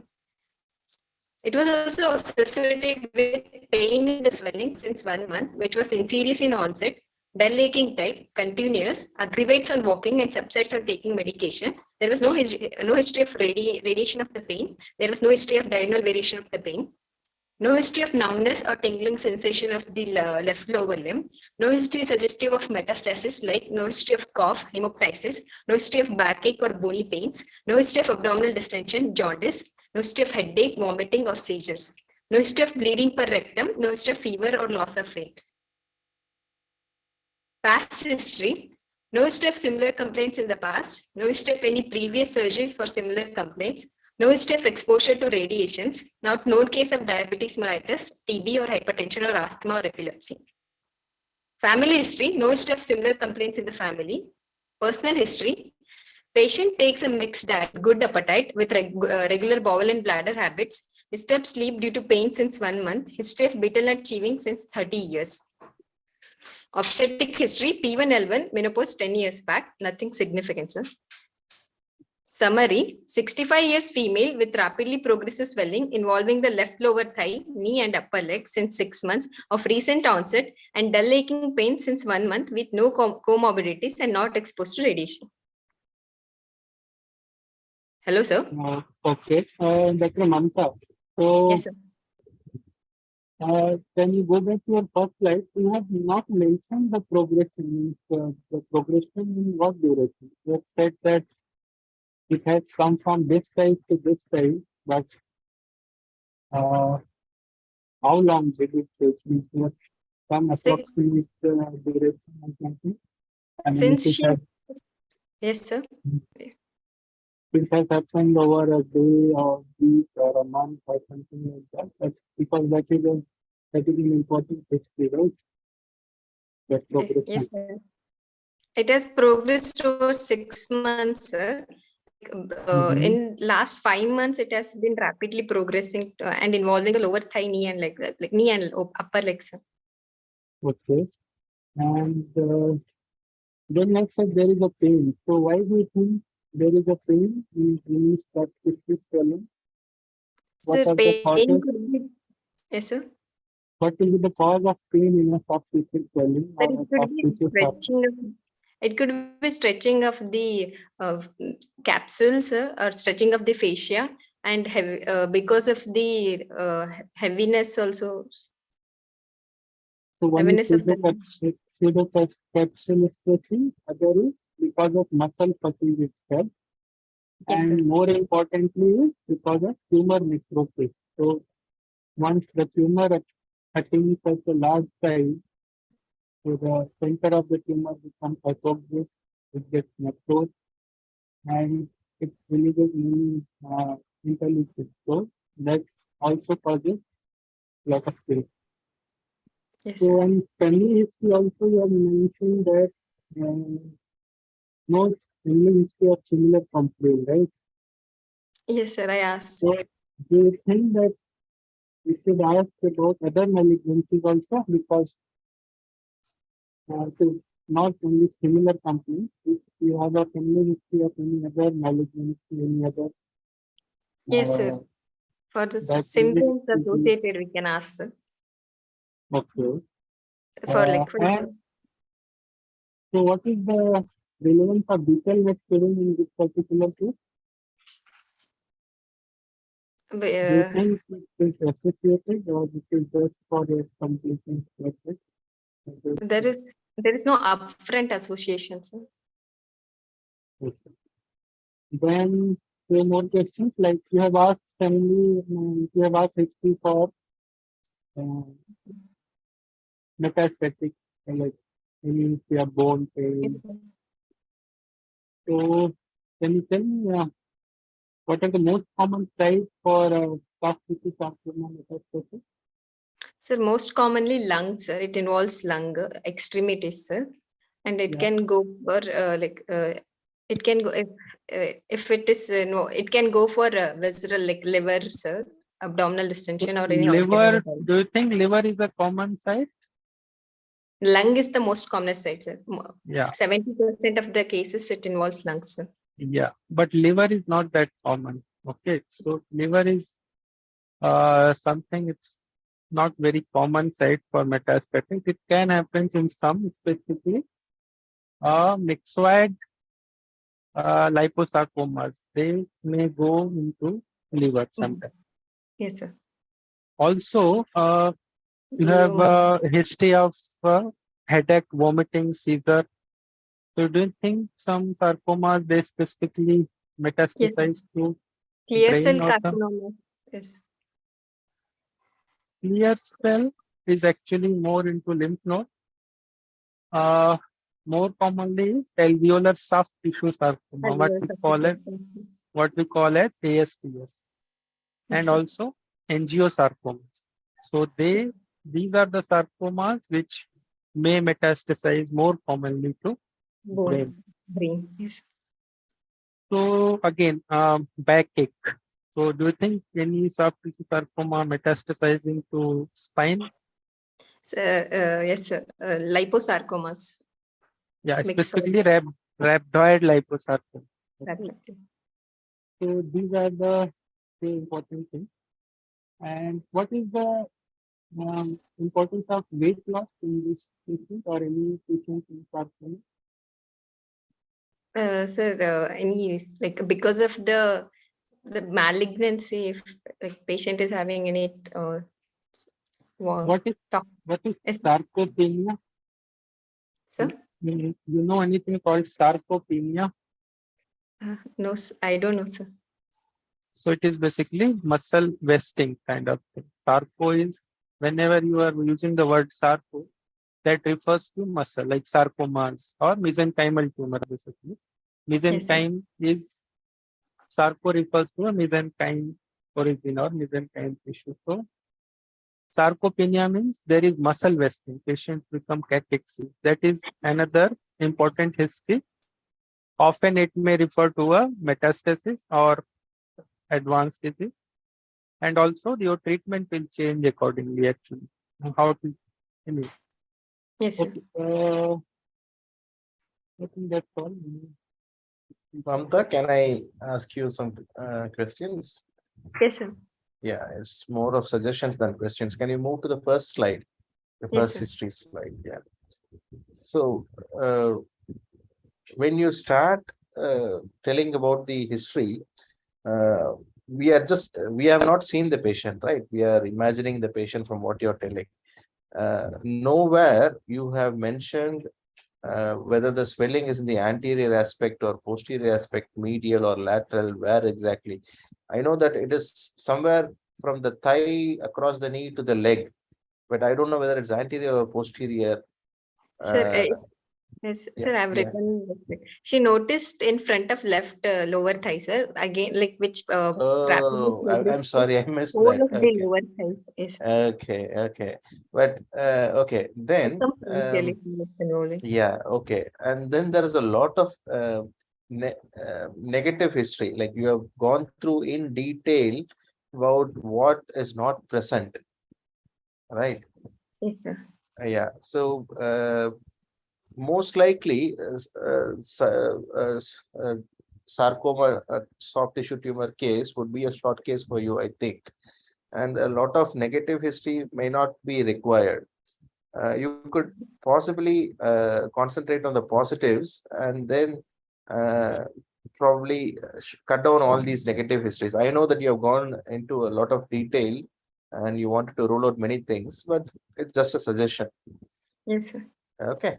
And okay, so now based on your history, what is your differential diagnosis?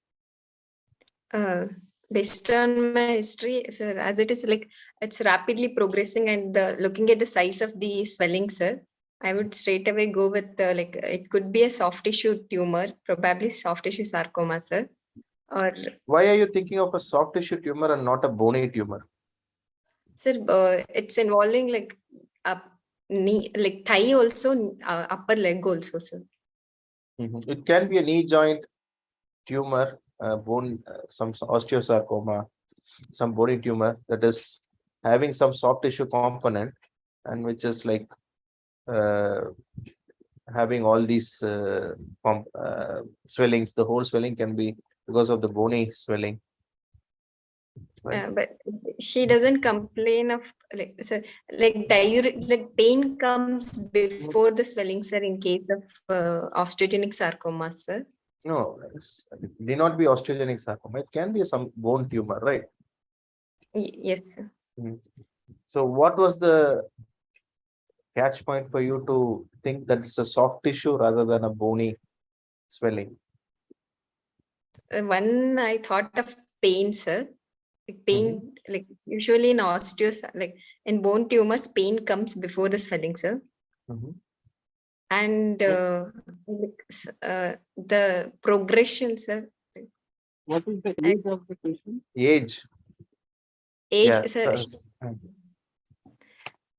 So she's 65-year-old female, sir. So what are the most common bony tumors around the knee joint? What are their ages? Most common ages. Chondrosarcomas, osteosarcomas. Yeah, so chondrosarcomas are more common. Where are like I don't think the knee joint is the most common site for an chondrosarcoma, right? Where is it more common?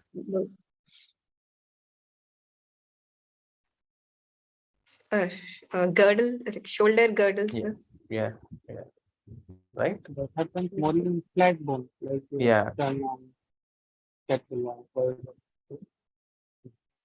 Right. So osteosarcoma is more common in the teenagers, right? Yes, sir. early teenagers and the early 20s.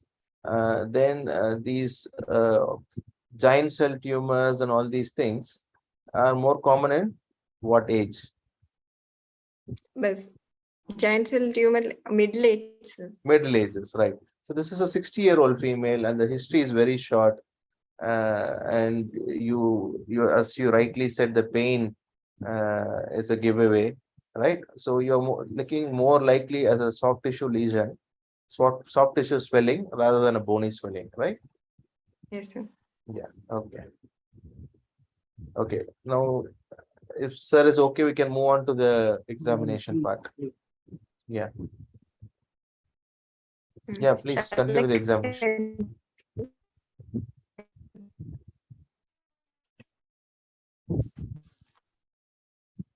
General physical examination. Patient was examined in a well-lit room after taking informed verbal consent. 65 years female. She is poorly built and nourished. She is conscious, oriented, and to time, place, and person. Her vitals were pulse rate 80 beats per minute in right radial artery in sitting position. Blood pressure 110 by 70 millimeters of mercury in right brachial artery in sitting position. Respiratory rate of 14 cycles per minute. Patient was febrile to touch. Her BMI is 18.1 and ECG scoring of 1. Head-to-toe examination. Patient is having lustreless gray hair. She's well hydrated. Pallor present. Oral cavity, beetle nut staining present. No evidence of cyanosis, clubbing, or pedal edema. Palpable left inguinal lymph nodes are present, which will be discussed further. So, no shortening of the limbs are seen. Okay. You can just discuss this first, I think. So what is the reform? What does it signify? Sir, I'm not able to hear you, sir. What is performance status signifies? What is ECOG? Do you know Sir, other state for the same? Kornowski scoring. Okay. So what does it signify? What is ECOG? It signifies like a patient is able to, like patient is not able to do the strenuous activities, but she's able to do the sedentary activities. Sir.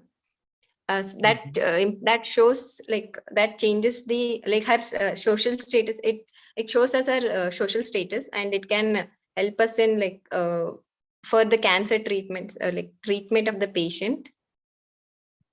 It can help us with management. Or, do you think it is associated with how much time patient is Sorry, outside sir. bed? Your voice is Hello? breaking. Yes, sir. Yeah, am I audible? Yes, sir.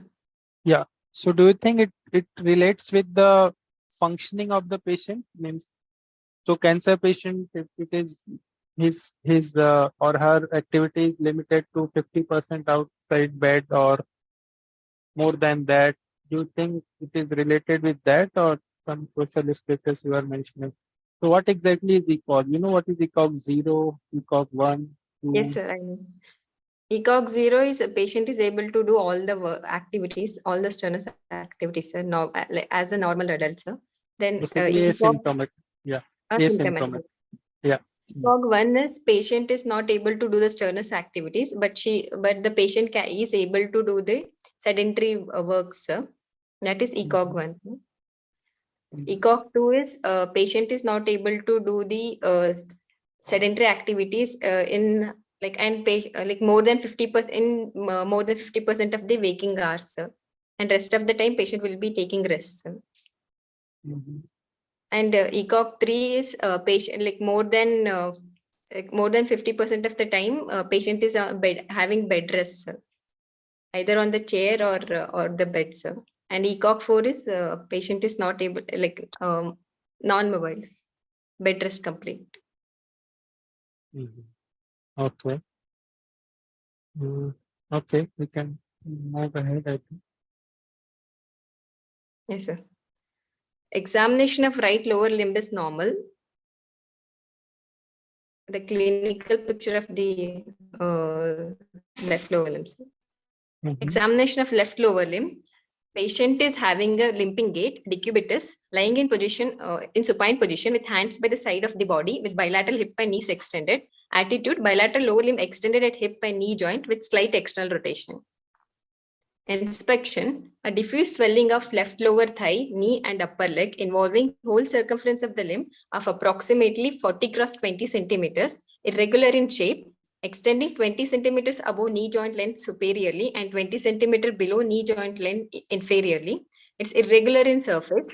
Skin over the swelling is stretched with visible dilated veins, and edema of the left leg distal to the swelling is present. No visible pulsations over the swelling or scar marks or sinus.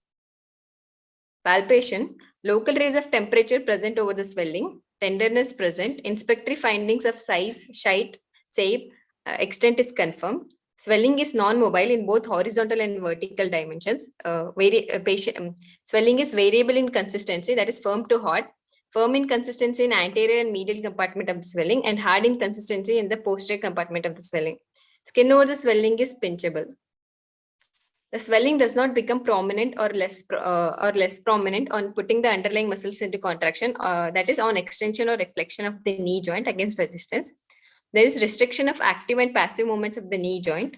Movements of the hip are normal. Circumference, the length of both the lower limbs, right was 92 centimeter, left was also 92 centimeter.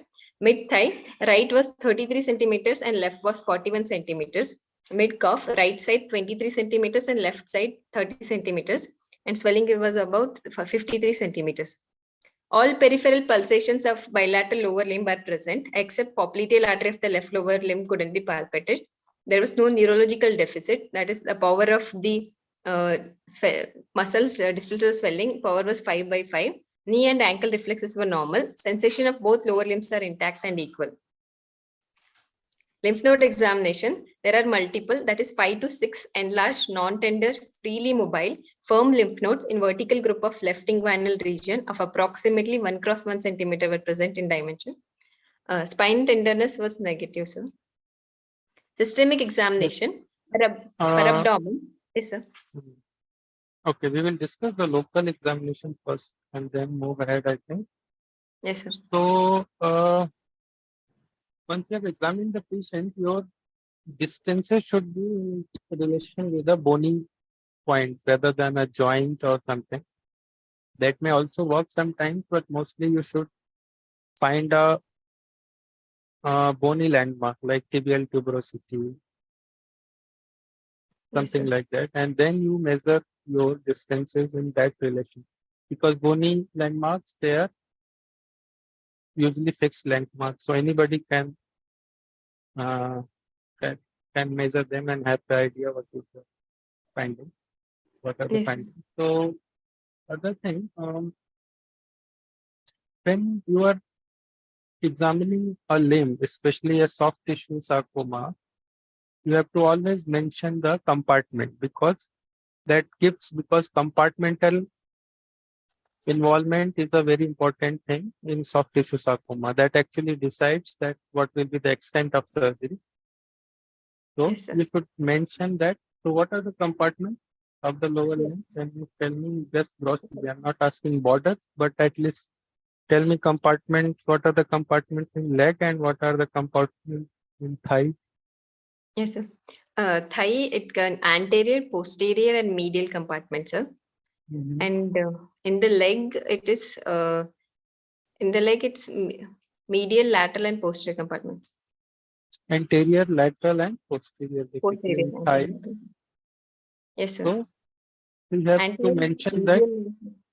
Yeah. So you have to mention what is the compartment involvement, or at least is it going beyond one compartment, involving more than one compartment? That is a very important examination finding in a case of soft tissue sarcoma. Sir, I've told, like I've written that it is circumferential, so it's involving all the 3 compartments. Yeah. So that you have to mention Yes, sir. in relation with compartment. Circumferential is fine. Yes, sir. Plus, so you have said there is a no tendon. You have said some tenderness is there, right? Over the Non-tendon. swelling. Yes, sir. Tenderness is. So, do you think what is the cause of tenderness? Is it inflammatory swelling because tenderness, or why tenderness? What may be the cause? it's a huge swelling, sir. So when we compress it's in the intermuscular plane, sir, like as per my examination. So if we press, it's directly pressing over and it's like the facial compartments all get increase in intercompartmental pressure will cause tenderness. So unless there are secondary changes in the tumor, so you may not get tenderness in the soft tissue sarcoma. So, Yes, sir. So by definition, they are mostly painless swelling. Unless Yes, it's a huge swelling with secondary changes with tumor necrosis, with infection. Sometimes tumor necrosis may lead to infection, fungation. So all that may lead to these findings. yes, sir. And one interesting findings you have mentioned that knee reflexes are what? Normal. In this patient, could you actually elicit knee reflex in this patient? Because I don't think you can. No, sir. Anyway. Only ankle reflex. Yeah. Okay, rest of the things are okay. So what are the peripheral pulses in the lower limb you look for? Dorsalis pedis artery, anteritibial artery, posteriotibial artery, sir, popliteal artery, femoral artery. And that. Okay.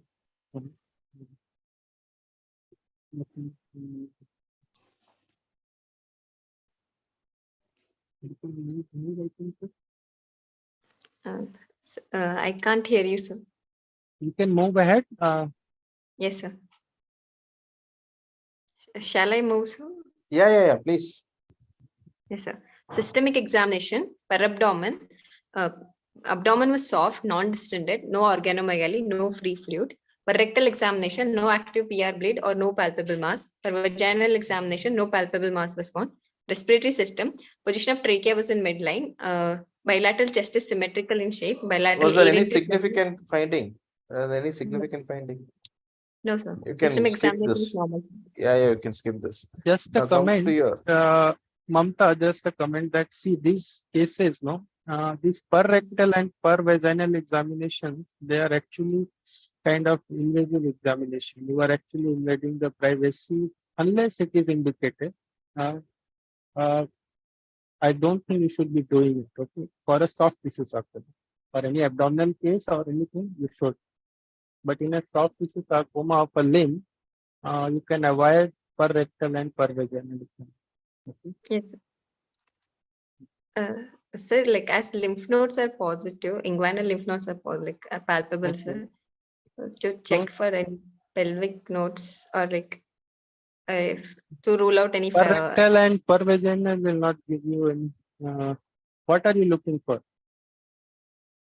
If You it are- the one, sir, I'm looking for. Mamta, don't yes, dig your own hole. Sorry, sir. You are progressing well. Don't dig your own hole. Okay. Yes, sir. Okay. You cannot do a pelvic lymph node examination by doing per rectal or per vaginal examination. Don't dig your hole. Yes, Okay. sir. Okay. Summarize your clinical findings and then we can go for discussion. Yes, sir. It's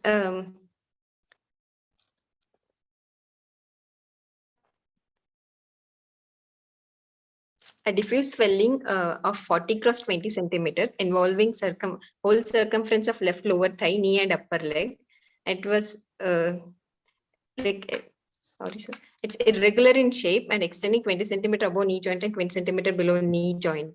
And the skin over the swelling was stretched with visible dilated veins, and distal to the swelling, the edema was present, sir. And there was local rise of temperature, and the swelling was non-mobile, and it was an intermuscular plane, sir. And it has variable in consistency, and there was no shortening, sir, and no restriction of any act. See, this much big swelling, circumferential swelling. Why are you telling it's in the intermuscular plane and all? Right? You just say whether it's a hard swelling, firm swelling, variable consistency. Don't get into the intermuscular plane and all. It will not be there. No, it's a circumferential swelling. Yes, sir. right? Don't tell all those Involving, things. you just mentioned that it's a circumferential soft Yeah. tissue swelling involving all the compartments. Yeah. Because And you it's a, can't elicit intermuscular, Hmm. such a big swelling, it can't be intermuscular, right? Yeah, such big swellings you cannot elicit where exactly it is, the knee reflex and all. So all these are digging your own holes, right? Yes, Don't sir. do that. Okay, Yes, sir. continue. So it's a circumferential swelling across the knee joint involving lower thigh, knee joint, and upper leg. Like What is the consistency? variable in consistency, firm to hard, sir. Firm to hard. Is that Involving body all the hardness, three or compartments. the hardness, is it body hardness or It was like bony hard only, sir. okay. Okay. You And said there was some, variable consistency, I think, right? Yes, yeah, sir. yeah. Above and the upper side. Yeah. Yeah. Okay. And you are not able to palpate the popliteal vessels, but the other vessels were popliteal artery, Palpable. but other arteries were palpable, right? Yes, sir. With an edema in the leg, you palpated the posterior tibial. Like I yes, sir. Like I could palpate, sir. Okay. Sir, Okay. it was full ankle, sir. It was not involving the whole foot. Okay. Okay. See, sometimes you can just use your common sense and tell the truth. But because of the edema, because of this, you could not palpate. So it doesn't mean that palpation is not there. So it will not that if you can't feel the pulse in such a way, that means that it doesn't always mean that neurovascular bundle is involved. That can Yes, sir. only confirm the immediate.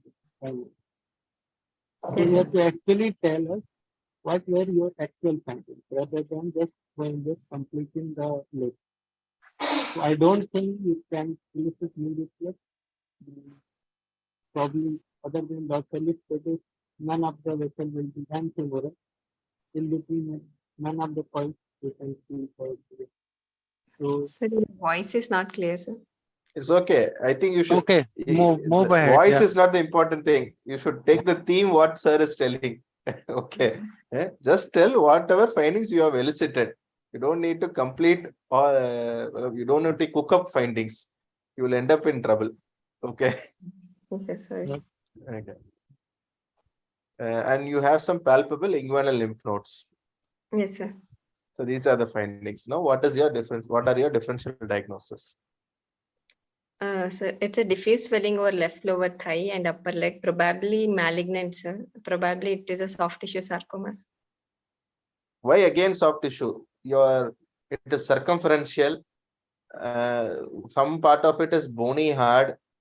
It is extending across the knee joint. Right. It is more likely to be a bony swelling again. Which muscle? If it is a soft tissue tumor, from which muscle is it originating? Which is circumferential? Which muscle or compartment, muscular compartment is it originating? You should find some tumor that is involving all three compartments, some muscle that is going beyond the knee joint, right? So again, it's more likely to be a bony tumor than a soft tissue tumor. Why are you still sticking to a soft tissue swelling?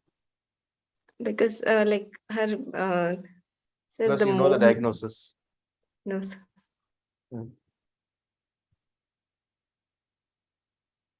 My second diagnosis, differential diagnosis will be osteosarcoma. See, osteosarcoma is a pathological diagnosis. Osteogenic sarcomas. Okay. Okay. Sir, you are about to ask something. You ask.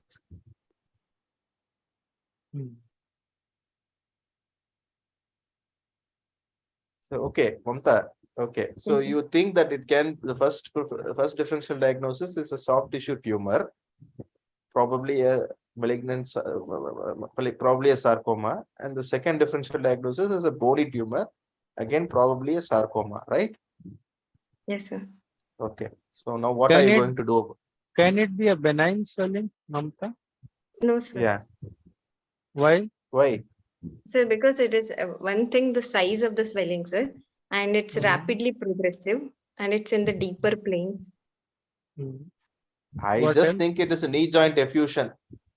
Osteomyelitis, knee joint effusion, Uh, osteoarthrosis. There'll be signs of inflammation, sir, like fever will be there. No, osteoarthrosis, no need to have fever. It won't, like it started from the thigh, like left lower thigh, sir, front of the left lower thigh, then it involved the whole circumference, sir. Okay. So, And plus, I mean, sir, so age, inguinal nodes, yes, that may also give you some indication. But by and large, basically, your examination finding that a swelling involving more than one compartment is starting in a thigh, means in a soft tissue area maybe, and then progressively involving and rapidly increasing in over a period of last 6 months. So yes, sir. all these are the findings which indicates that there is something more sinister than a benign swelling. Benign. Anyway, so yeah, let's move ahead then. Yeah, what are you going to do about it? Sir, I would like to get X-ray of the knee joint and Why? femur Why? to know whether to differentiate, to confirm my diagnosis, whether it's a soft tissue sarcoma or that there is bone involved. Will the X-ray confirm your diagnosis? In X-ray, we can see like some periosteal reactions, sir, at least. Okay. Like, See, Mamta, now see, we are living in an age of evidence-based medicine, okay? Yes, So sir. X-ray, CBC and all these were, when like 30, 40 years back, when these our CT scans, MRIs, ultrasounds were not easily available, then we were asked to present that we will start with X-ray. But now the things are not like that. We have come far ahead now. So you have to actually give something substantial which will actually help you in making a diagnosis, right? Yes, sir. X-ray, how it's going to help you in making a diagnosis? X-ray, you will Just give to radiation without, you will give one X-ray radiation without any benefit to the patient, or you, nobody is getting benefit with X-ray, right? yes, sir. Then I would like to confirm my diagnosis by doing MRI of the knee joint, thigh, and upper leg, sir. Okay. Okay. What are you Following expecting to see in that MRI? To What do you know want? the- What are the information you want? to know the which compartment is involved, sir. All compartments are involved. That you already know, right? Yes, sir. Neurovascular involvement, sir. Okay. If there is any bony involvement or any bone marrow involvement, sir. So extent of the swelling, origin of the swelling, right? Yes, sir. Involvement of Neurovascular adjacent involvement. structures, Yes. right? Yes, sir. Okay. Then what else? For neurovascular involvement, sir. Okay. Okay. What else now? So do you You have think done that an MRI. Do you have an MRI MRI can, report? Sir? you have the MRI report of this particular patient? No, sir.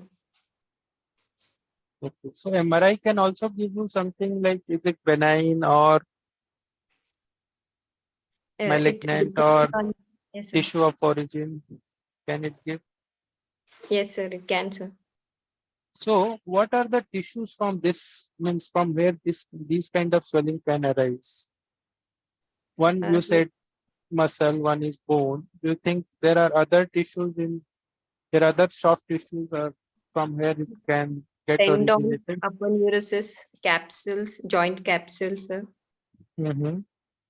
Tendons, Yeah. joint capsules, yes, sir. And Nerve- fascia, nerve- sir. Nerves, yes, sir. Nerves, fascias, vessels. Hmm. But mostly they are mesenchymal origin. Okay. Yes, sir. And okay, so you have done an MRI to know the. What else you will do? Anything else now? So Confirm the MRI diagnosis. Yes, sir. has shown you a soft tissue, whatever dimensions they have mentioned, and there is neurovascular encasement. What else you want to do now for this patient? I would like to confirm the diagnosis and to know the histological type, and I like to go with the histopathological examination, that is true cut biopsy. I would like to go core needle biopsy, sir. So how will you do it? So this patient, did she give any history of prior intervention or prior biopsy or anything? No, sir. No. So how? So in any soft tissue tumor, how are you going to plan your biopsy? Any soft tissue. Sir, image guided would be better, sir. For this, okay. Suppose there is a patient with 10.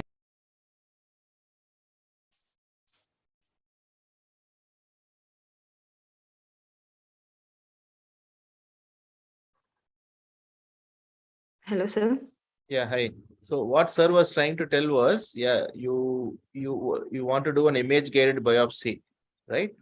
Why? sir. Because you want to target the likely places where cancerous tumor is going to be present. You don't want to take a sample from the necrotic To tissue. Yes, sir. To avoid the necrotic tissue. Yeah, right. And the second thing where what sir is trying to impress upon you is you have to take the biopsy. You have to make sure that the biopsy track, okay, falls in the place of your future surgical incision. Yes, sir. If you're planning a surgery, you have to plan so that this biopsy track falls in this is an area of your surgical incision, and you can take it along with the surgical scar. Okay, so that is what sir is trying to impress upon you. So in general, biopsy. So ideally, the biopsy should be taken by a surgeon who is planning the test, so that they know what will be their approach. They will incorporate that area, because if you take any biopsy, theoretically, actually, you are disturbing the tumor microenvironment, and theoretically, you are feeding outside its capsule, right? So, especially in soft tissue sarcoma, it's very important to remove the biopsy depth and block with the depth. So that is very important, that you have to take a biopsy from a place which should be incorporated in your incision. Okay. So, okay, so now you're taking a biopsy. The biopsy is come as leiomyosarcoma, well differentiated. What next? Sir, I would like to do the first, sir, grading, sir. Well differentiated, grade 1. Yes, sir. Then for grade 1 leiomyosarcoma, sir, then we can go for primary treatment would be surgery, sir. we have not completed it. There's one piece of the puzzle that is missing. What is it? We have to rule out the mets. We have to do the investigation for the metastatic workup, sir. Okay. What do you want to do? The CCT of the chest, sir. Okay. Then what are you going to look in that? Sir, any mets in the lungs, sir. Okay. And then there is something else. You palpated some inguinal nodes, right? Yes, sir. For that CT abdomen and pelvis. You have palpated the inguinal node, right? So you want to investigate it further. Benign lymph node, reactive lymph node, or involved lymph node. I would like to do a FNSC of lymph nodes, sir, to rule out whether it's reactive or not, sir. So do you think soft tissue sarcomas, they metastasize to lymph node? And no, sir, they're less than 5% of the chances, but there are few sarcomas where there is more than 10% of the chances, synovial sarcoma, clear cell sarcoma, rhabdomyosarcoma, epithelioid sarcoma, angiosarcoma, synovial sarcomas, like malignant fibrous histiocyte. CNS. So you will Okay. do a FNAC of lymph nodes. Now what? So good. You have done an FNAC of the inguinal lymph nodes. They have come as benign, reactive lymph nodes, Yes, sir. right? CT chest shows no lung metastasis. Okay. Yes, sir. Yes, sir. And your MRI of the local part showed circumferential soft tissue swelling involving all compartments of the thigh, without Yes, any sir. bony involvement, extending across the knee joint to the upper leg. Okay. Yes, sir. The neurovascular structures. Which neurovascular structures? Sir, femoral artery, popliteal artery, sir. And Femoral artery, yeah, in the popliteal anterior artery. compartment, femoral artery, sir, Then which continues as popliteal artery. fine. Yes, sir. Operator Nerves. artery. Yes, sir. Nerves, sir. Nerves. Femoral nerve, sir, in the anterior compartment. Absolutely. In medial compartment, operator nerve, sir. In posterior compartment, sciatica nerve. Okay. So all the nerves and blood vessels are free. Yes, sir. Now what? Then like I would like to go with like limb sparing surgery, sir. If it is, So- yes, sir. Mamta? Go Again? back to the picture of the patient. Because we don't have MRI.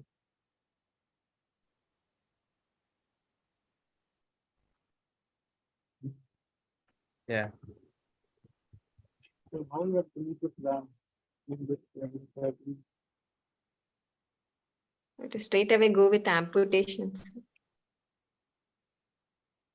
So whenever possible, we should try in this surgery. But in this particular patient, actually So MRI, yeah. I'm not getting you, sir. Whenever possible, you should go ahead with limb sparing surgery. But do you think in this particular patient, limb sparing is possible? No, sir. Why? Because it is involving more than one compartment and it's extensive, like it's involving complete knee joint and it up to No. upper leg. More than one compartment, you can still go limb sparing. So suppose At there least is a one 12 compartment should be free. Yes, sir. So from in a thigh, there are involvement of two compartments. You can do compartmentization. But what is the problem with this patient? Not only about thigh, no. It's involving has- all the three compartments and involving the knee joint. Yeah. also. So how it's not possible to remove it without removing the limb, even if neurovascular bundle is free. So most common problem for a limb sparing surgery is involvement of neurovascular bundle. But even sometimes because of anatomy of the lesion, like this particular patient, if neurovascular bundle is free, even after that you can't do a limb sparing surgery. Right? So What amputation you are planning to do? Sir, hip disarticulations. Why? Hey, there is Uh, something in the thigh, no? You can spare the thigh. Like upper thigh, like lower thigh is involved, sir. Up to like 20 centimeter above knee joint, it's involved, sir. Oh. So how much stump do you want? Minimum stump? Femur stump for an amputation, for an amputation. what should your ideal stump size? Means that is something you should aim for. That doesn't mean you will always get it. But what if you are getting it? What should be your ideal minimum length of the stump? I'm not sure, sir, like 10 to 15 centimeters. And how it's going to help the patient? What is the significance of having the stump lump? Because patient is anyway losing the limb, right? So what is the benefit if you keep a longer stump or Sir, I couldn't How- get you. how it's going to help the length of the stump and Stump. amputation? Why is it important? The length of the So, stump, why is it important? The length of the stump is important because to get after that artificial limb we can put, sir. How do you call? We don't call it artificial limb now. Huh? So these people more scientific terms. So these are limb prosthesis. Okay. Prosthesis is. So limb prosthesis. Now we have come a long way. Like people are running Olympic with your limb prosthesis. Okay. So you Yeah. should know that these are limb prosthesis, and we should know few kinds of limb prosthesis maybe. But that is important because if you don't have adequate length of the amputation stump, you will not, means better the length, the more the mobility of that particular joint will be better with your prosthesis, right? Yes, sir. So that is going to help the patient in long. Yes, sir. Mamta, before Yeah. amputating the leg, please put the patient through a multidisciplinary tumor board. Yes, sir. Okay. And one more thing, maybe, I'd like to go because with chemotherapy, sir. Why suddenly Sir, chemotherapy? okay. Like- Mamta, please don't dig your hole. This is a surgery exam. Forget about chemotherapy. Your amputation is good. Yes, sir. But make sure that you put the patient through a MDT board. Yes, sir. Okay. Okay. We will not go in that discussion. I will just mention one more thing. Since you mentioned limb sparing surgery, so have you read about it? I mean, do you know what are the type of limb sparing surgeries you can offer? Yes, sir.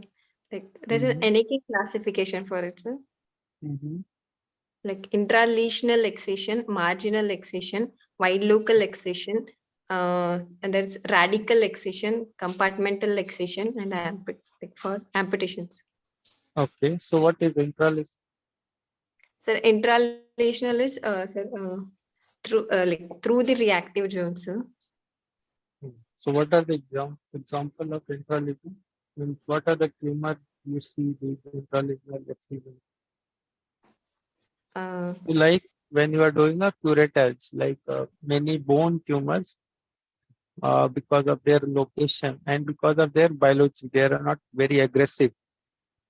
So Yes, sir. even the intralesional excision, what we call as curettage and grafting, like sometimes in GCTs, sometimes in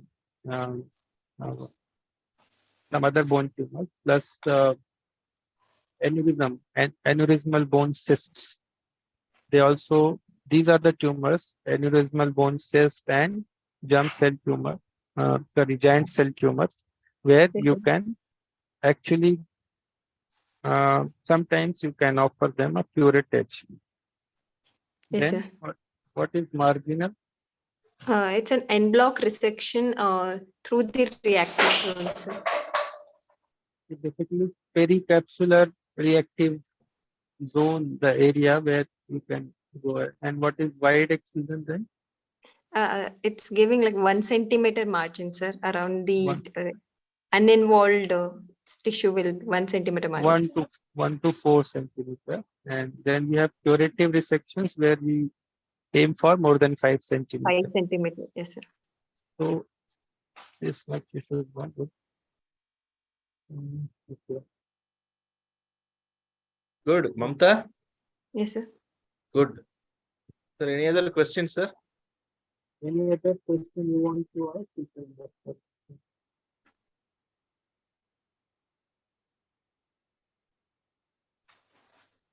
Mamta, do you have any questions? Yes, sir. Yeah. Sir, Ask.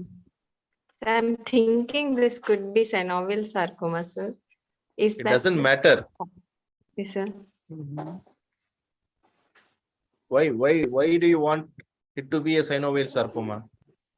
Sir, because one thing, like it's a very rapidly progressed over So 6 what you are months, sir. thinking?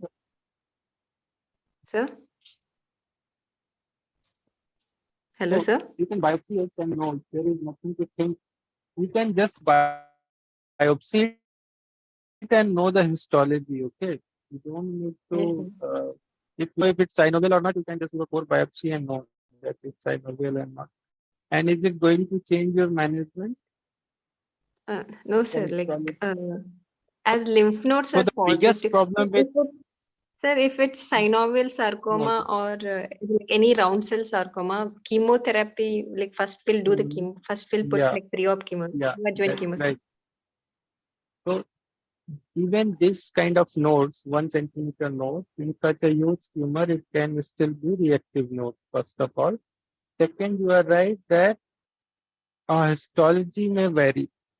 So the biggest problem with soft tissue sarcoma is even in WHO classification, we have around 120 variants of histology and they all behave separate. We still treat them as one. They are so heterogeneous actually.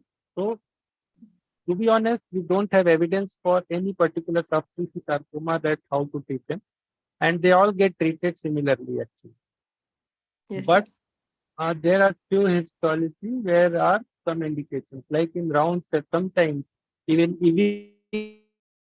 sarcomas which are very chemosensitive.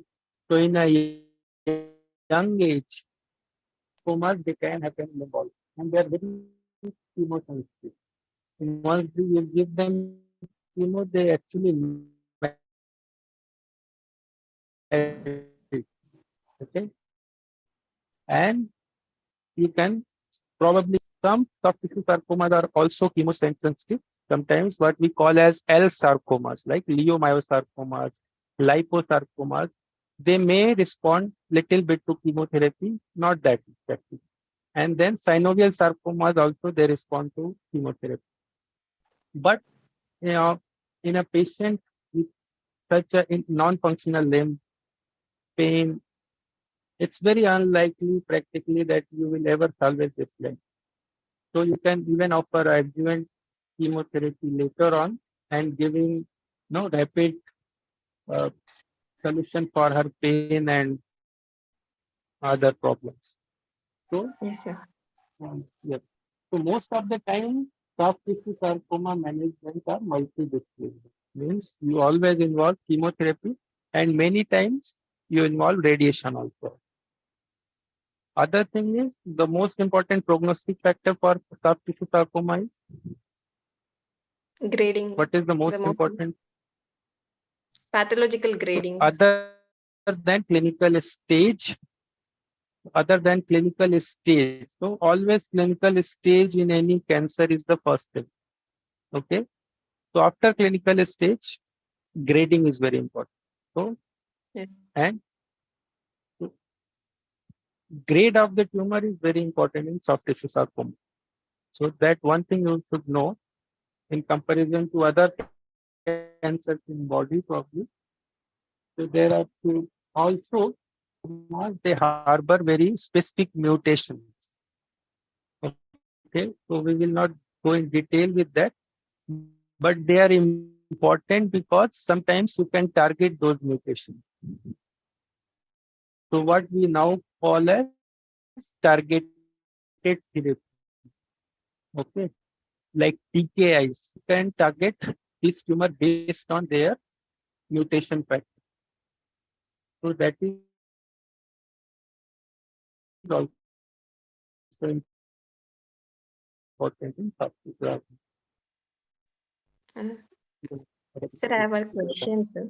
Yeah. Ask.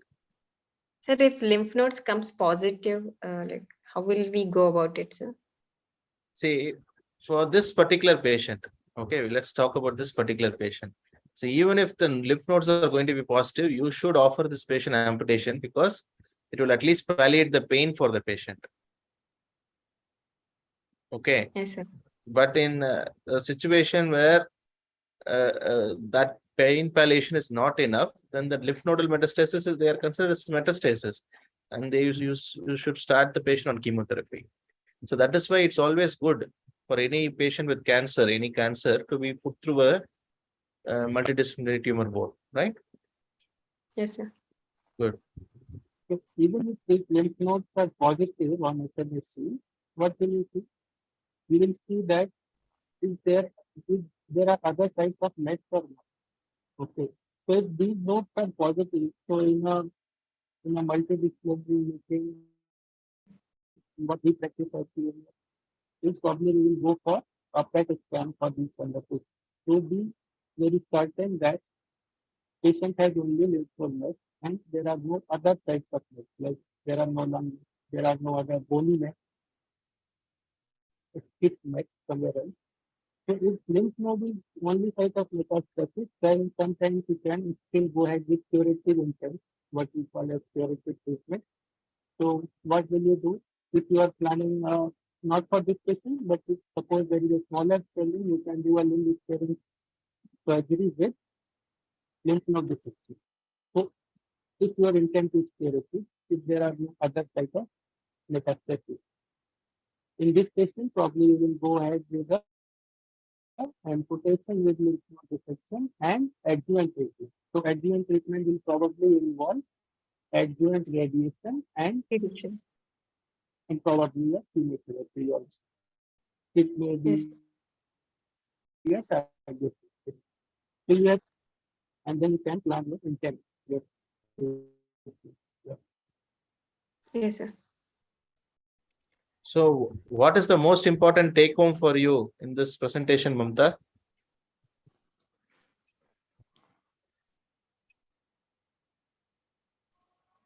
Hello.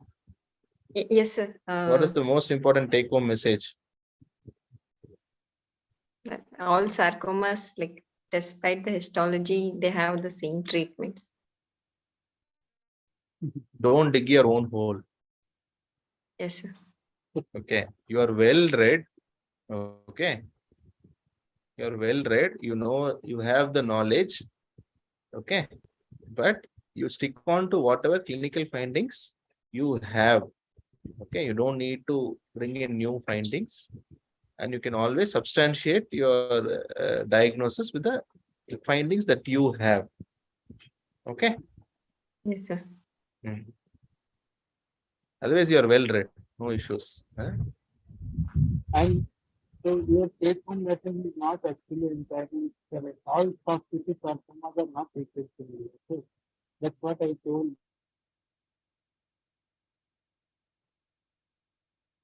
In general, we offer change in the sense that we offer them multi-disciplinary surgery plus chemo plus remission, but their biology is different. Their mutations are different. Their histology is different. They are very heterogeneous. So we are still working that we can find more targets probably for this case. But by and large, they get all probably all equipment, including surgery. Okay, good, Mamta. Good. Very good. Thank you, sir. Yeah, because we did well. Thank you, faculty. Mamta, do you have any questions or doubts to be clarified now? No, sir. Thank you, Professor Mayank and Professor Rajkumar, sir. Thank you for joining us this evening rather. And we are very shocked have given an invite that you both of us kindly graciously accepted the invitation. We definitely will take your help in the subsequent meetings, but I'm sure I'll assure you that I'll keep you informed much in advance, sir. Do you like to closing comments, Professor Mayank and Dr. Rajkumar, sir? Professor Rajkumar. No. I think she did well, and best of luck. Thank you, sir. Professor Mayank, sir. Thank you. I will close. I think we have Professor Jailal also joining. Thank you, sir. Jailal, sir? Yeah, I was on a travel, so I couldn't. Yes, sir. Mamta, please do not. Your the way of presentation or something which is definitely it is worrisome. Be careful in telling what the examiner is not asking, you are trying to answer. But when the examiner is asking, you are not able to substantiate.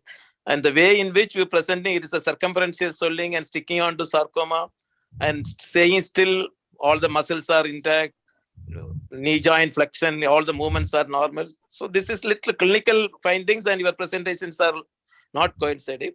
Similarly, whenever you are changing your views suddenly, or all of a sudden when he asks, you are saying amputation, then immediately you are saying it's a chemotherapy. That shows that you are not confident or you are not systematically approaching the case. In the examination, we mainly look at that, how the candidate is confidently looking at the case. Is he has a protocol of approaching the case, and that is what main important than exactly what you are going to say. So please, because you have theoretical part, you have studied well, but application of that in the clinical examination is not adequate. You need to improve on that. The examiners has tried their best to bring the best out of you. It was a good way of asking questions and bringing the best out of you. They tried the level best. But I will say that you need to use your clinical theoretical knowledge which you are having and examine the case. Start examining case, sincerely examine the case. Don't put in your theoretical findings into the case. If you say what else exactly you are making out that, you can do much more better. So all the best for you, and concentrate on your case more clinically. Yes, sir. Thank you, Professor Jailal, sir. And with the permission of the faculty, I call the session a close. Thank you, Rajkumar sir. Thank you, Mayan Thank sir. you, sir. Sir, thank you. And other senior faculties who have joined, I thank one and all. Thank you. And both Dr. Mamta and Dr. Anusha for making this evening worthwhile. And with the permission of the faculty, we call this session a close. Next week, it is going to be a GA case. We have a case of obstructive jaundice and we have a case of mass abdomen for presentation. Good luck to you, students who have been telling us that they have done well. We are very thankful to you for traveling along with us for the last 3 years. And we wish, on behalf of all the faculty here, we wish definitely all of you good luck for the upcoming NEET super specialty examination. I wish all of you do not take a immediate job or anything. Wish the NEET super specialty applications are open. Get into it, get into a subspecialty. That definitely will take you further with much of a focus. So good night, everyone. Good night, faculty. Good night, dear students. Good night.